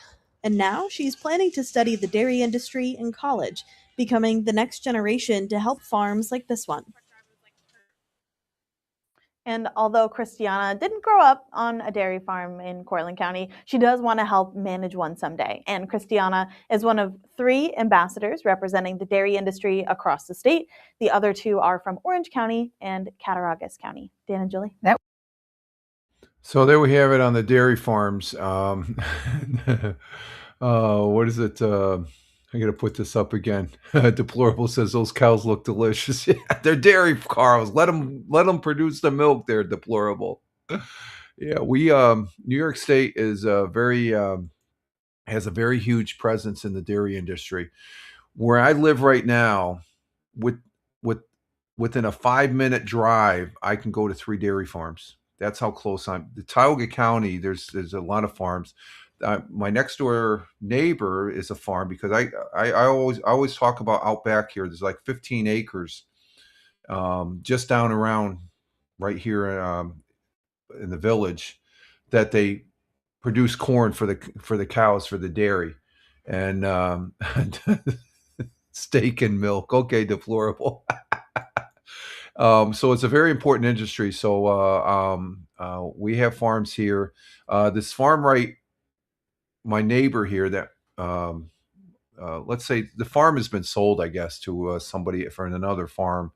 They bought it up, but they were renting the fields out to produce corn and soybean. I'm waiting to see if this is going to be turned back into a working dairy farm because it very easily could. But I think they bought it mostly for the land to produce the corn, the corn, the feed, the dairy cows and stuff like that.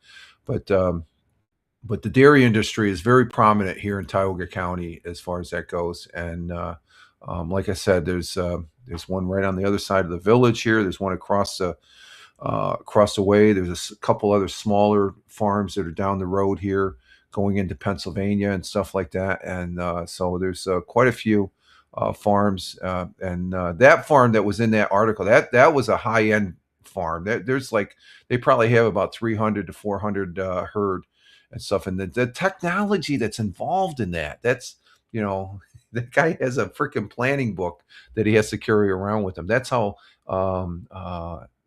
intense there is as far as that goes with that type of industry. So that was a good article. It shows you a working dairy farm here in the southern tier of upstate New York. And let's see, where are we at here? Let's go back and see what else we have on Spectrum. We haven't had a good article on Spectrum. That was a pretty good article. Let's see. Well, that's in Cortland County. Cortland County is north of here. It's still considered, I say it's still considered upstate New York or southern tier. And let's see, we got that one. I think that's it for articles on Spectrum. Let's see. Let's go up to the Buffalo Way, look at 106 WYRK. No sweet. Yeah, the Buffalo Bills, they lost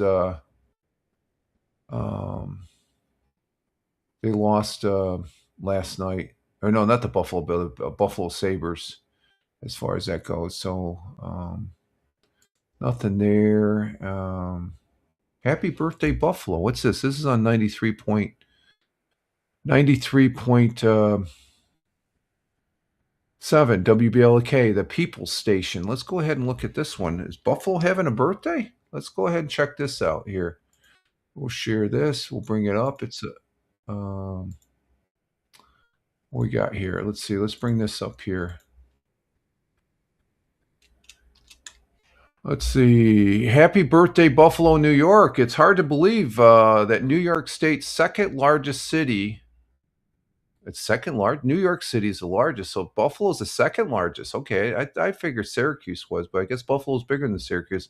Second largest city just turned 194 years old, but today is the big day for Buffalo. It was April 20th, 1832, when the town of Buffalo, which was once the village of Buffalo Creek, decided to incorporate as a city, and the city of Buffalo was born. So back in 1832.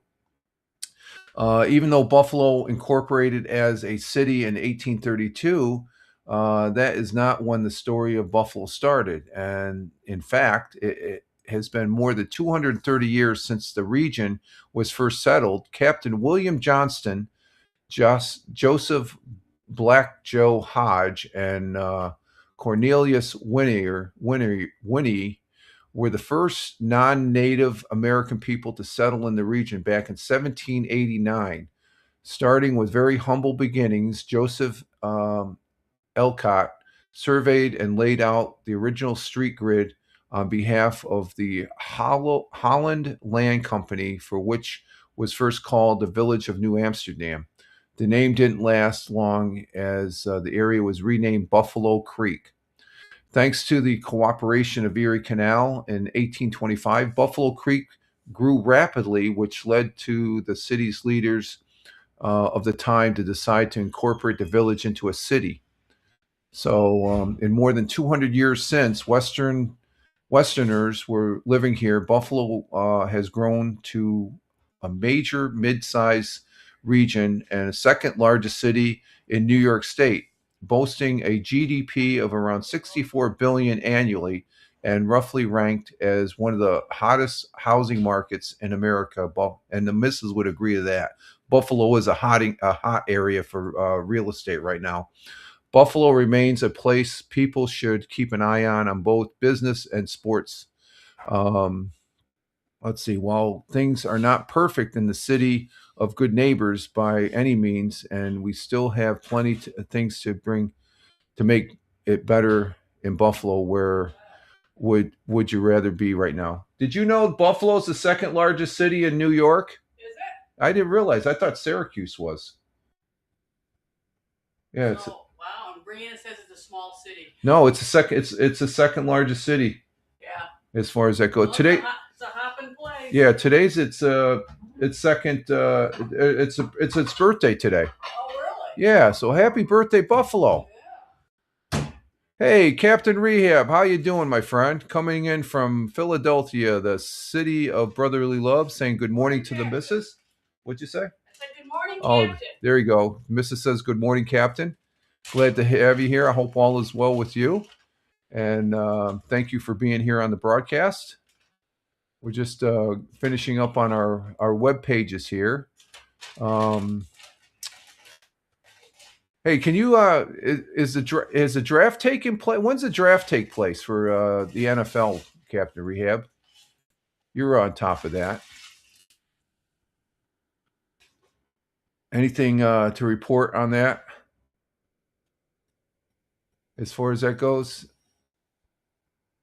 I'm not. Let's see. Thursday night. Okay, so it's tomorrow night. The NFL. Okay, I'm going to sort of see if I can keep tabs on it, and I'll bring it. See if there's anything happening. First round Thursday night. Okay. And how long does that last? Does that go through the weekend? Second round Friday night. How many rounds do they have?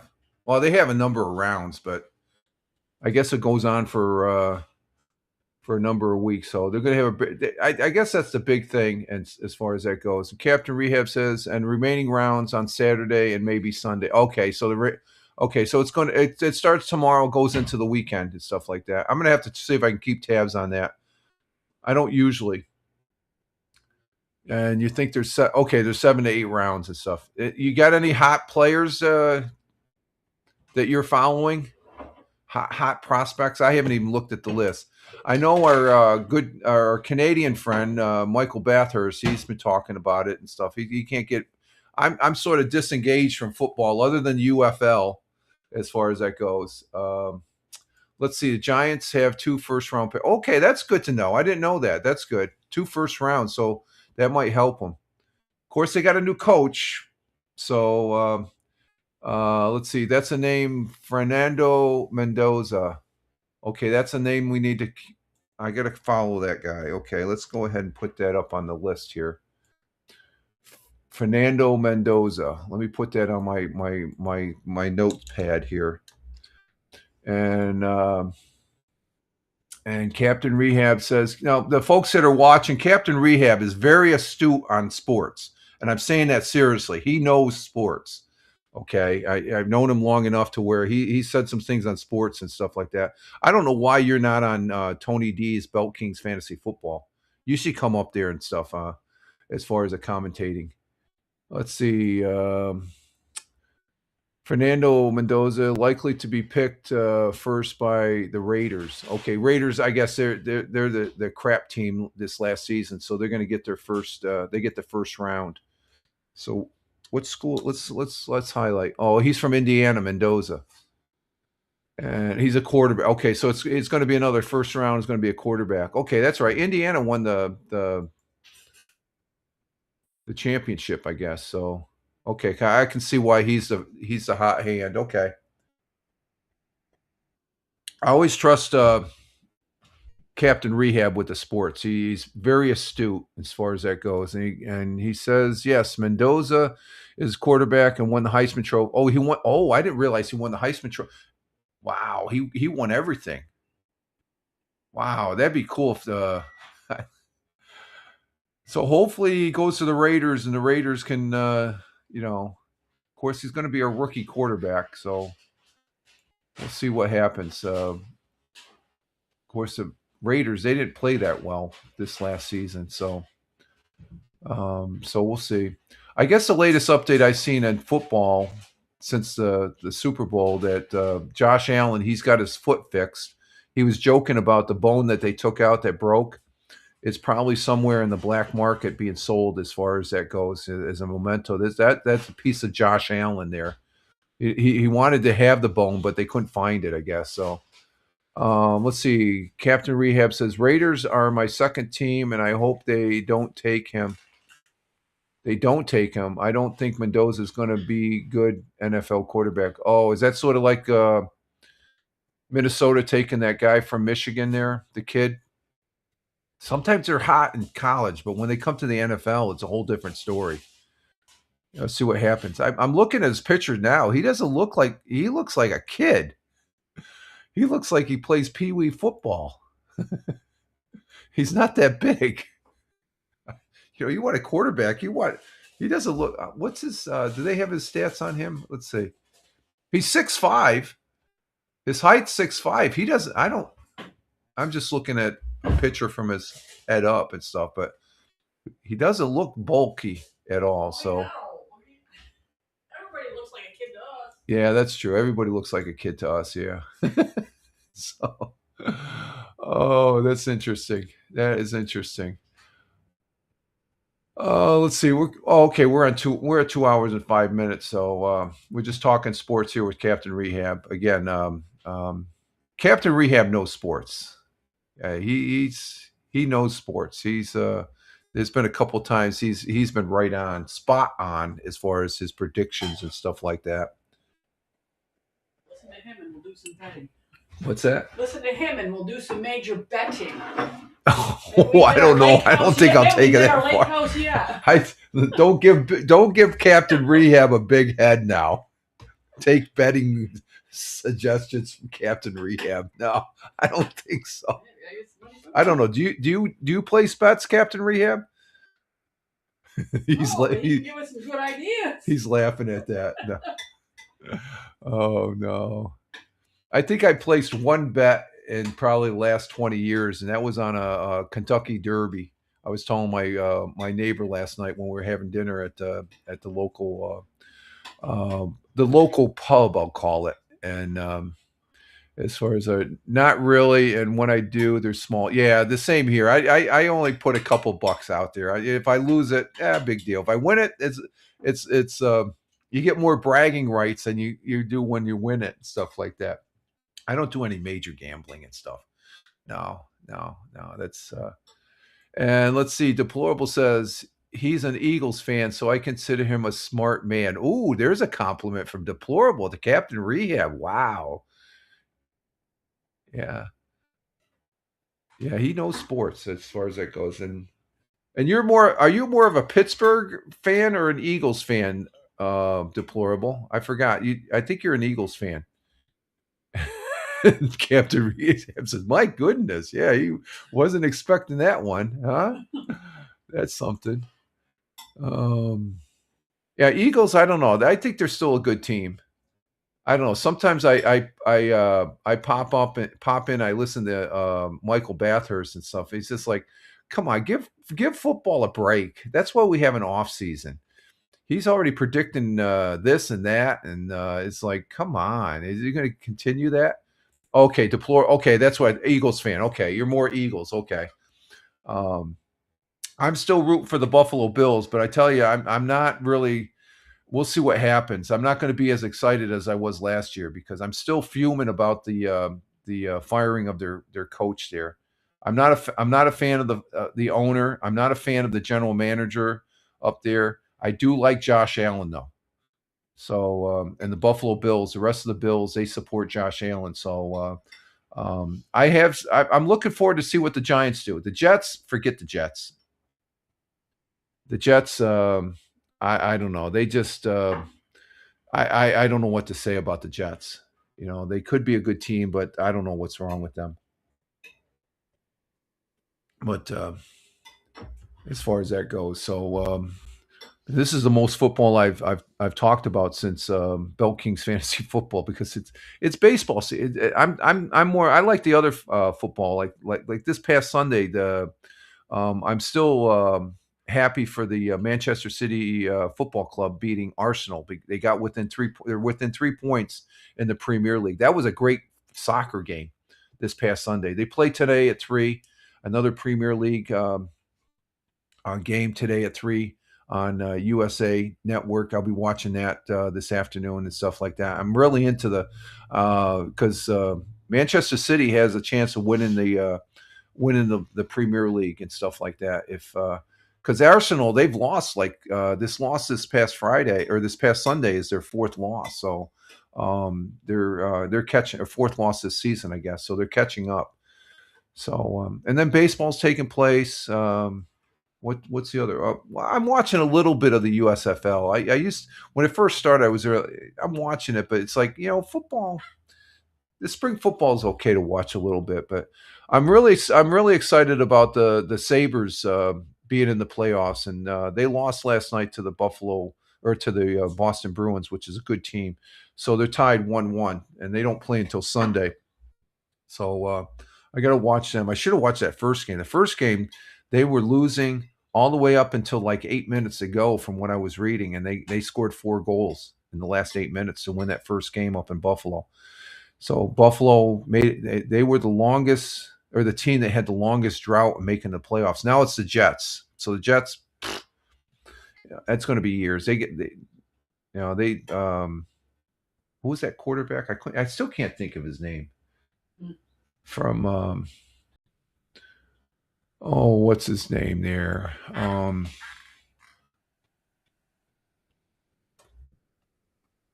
Green Bay quarterback. He used to be a Green Bay quarterback. What's his name? QB, now playing for Pittsburgh. Is he still with Pittsburgh? Still with Steelers. What's his name? Oh, Aaron Rodgers. That's the guy I couldn't even think of his name. That's how much of a Justin Fields will save them this time. Okay. And then Captain Rehab says Mark Wills. No, I was thinking of Aaron Rodgers. I was talking. I couldn't think of his name for the life of me, and just now because he's a has-been. I don't know let's see. Who's this? Is Justin Fields going with the Eagles? Let's see. Who's Justin Fields playing for?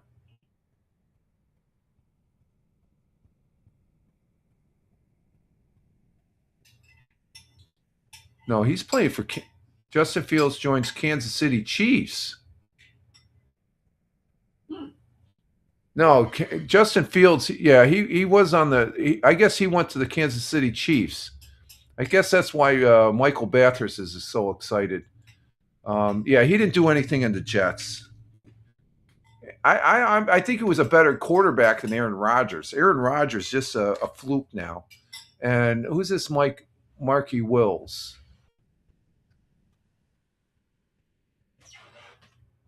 Marky Wills, who does he play for? Oh, Miami Dolphins. Okay. And Fields is going back to the Jets. Oh, you think so? I'm looking at an article right here. He's playing Justin Fields. I want to join Chiefs to learn from Patrick Mahomes. Justin Fields reveals that Patrick Mahomes' reason he wants. They say his current team is Kansas City. So maybe, do you think he'll come back to the Jets? Who knows? And how did I miss that? Yeah, I guess he's not with the Jets no more. He went, because I remember hearing Michael Bathurst was talking. I said he went to the Kansas City. That should be interesting. I think that's why he thinks Kansas City is going to win and stuff like that. But we'll see. Justin Fields, I think, is a good quarterback. He's just not on the right team.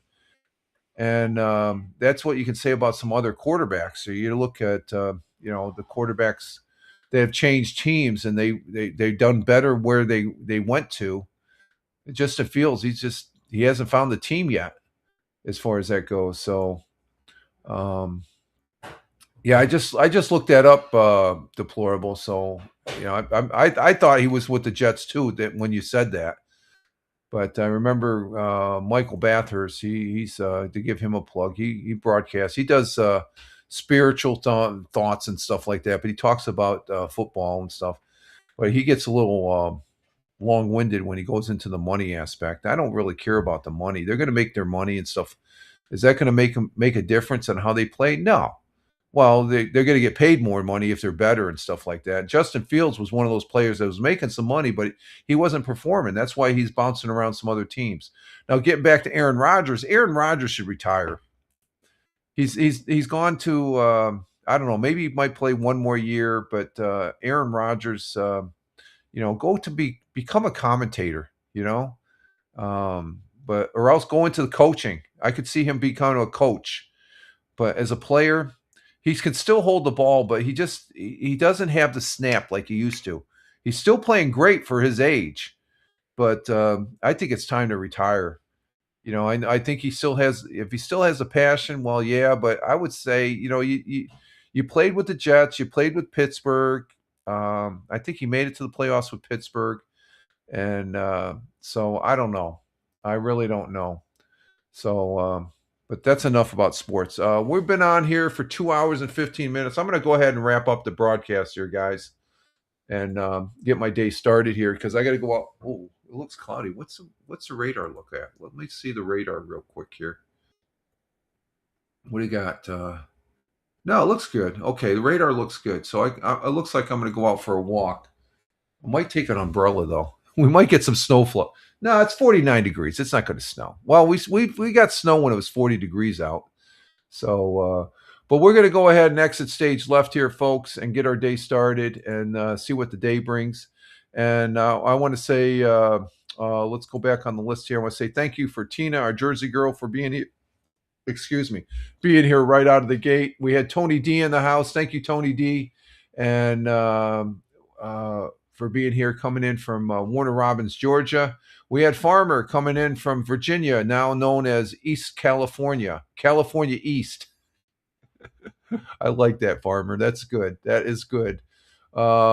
He's thinking about going to Tennessee now, which I would agree with that. Tennessee is a great state, I think, a really nice state. Let's see. And then we had, who else came in? We had Farmer, and then we had Deplorable coming in from Bradford, Pennsylvania. Thank you, Deplorable, for being here. Thank you again for the Prime. Thank you for the Prime subscription there, Deplorable. Greatly appreciate. Thank you, my friend. And you're saying have a great day. Farmer says everyone, and Deplorable saying have a great day as well. You two guys as well. Let's see, going down the list, we had Big Juice was in the house. Thank you, Big Juice, coming in from the Buckeye State. He popped in. He does that. He pops in, pops out. Thank you, Big Juice. Have a great day. And then we had Captain Rehab coming in from the city of brotherly love. Thank you, Captain Rehab. Greatly appreciate you being here. Mr. Sports-minded himself, and I say that very seriously. He knows sports. He's very astute and stuff like that. So thank you very much, Captain Rehab. You have a great day today. And I think that was about it. And we have the Farmer saying, have a great day, everyone. Love the flags. God bless America. Thank you, Farmer. You have a great day also. And Deplorable with the flags. Thank you. Have a great day with the flags and the Rumble siren, light there. God bless America. Love the American flags on the Rumble. Rumble rocks. I love the Rumble. Farmer and Deplorable, those are our Oregon Trail experts. We'll be playing that. I was digging through my thing, and I still have the list because it's been 2 weeks since we played. We'll be doing that Friday. After we get done, I still have the list of how we're going to preset it. It's going to be, let's see, for the ox, it's $200. Food is $110. Bullets is $50. Maybe, yeah, $50. Clothing is $20, and supplies is $110. We might have to jack that up because I think the last time we played 2 weeks ago, the supplies, miscellaneous supplies got us caught up and stuff like that. So we'll be doing that Friday. That's the Friday thing we do when we come back here for the Friday morning coffee. But I will be doing the audio podcast tomorrow over on Spotify for creators. It's a Thursday, the wannabe Friday. So at Fireman Rich on Spotify, at Fireman Rich on Spotify, as far as that goes. And we do appreciate being on that platform and stuff. So I am Rich Roberts, Fireman Rich, wishing you all well. Thank you all for being here that were just watching and what didn't take part in the chat there. I do appreciate it. We're ending with 8 people on Rumble. God, thank you, Rumble. Rumble rocks. I like that. 8 people on Rumble. And we got 1 person on local, 1 person on YouTube, and 1 person on Twitch. So Rumble, you're outstanding. I could be broadcasting later this app. No, I might be taking a nap. I don't know if I'll be doing a test on Rumble 2.0. I may be broadcasting later tonight and stuff. I'll play it by ear and see what happens and stuff. But other than that, you all have a great one. Rich Roberts, Fireman Rich here on the Rumble. And for all those other fine and good social media platforms, just Google Fireman Rich and you'll see where I'm at. But you all have a great one wherever you may be on this big blue marble. Live life, have fun. As always, peace, take care, ciao for now, and thanks for being here. God bless you, and God bless America. And we're out of here. Take care, folks.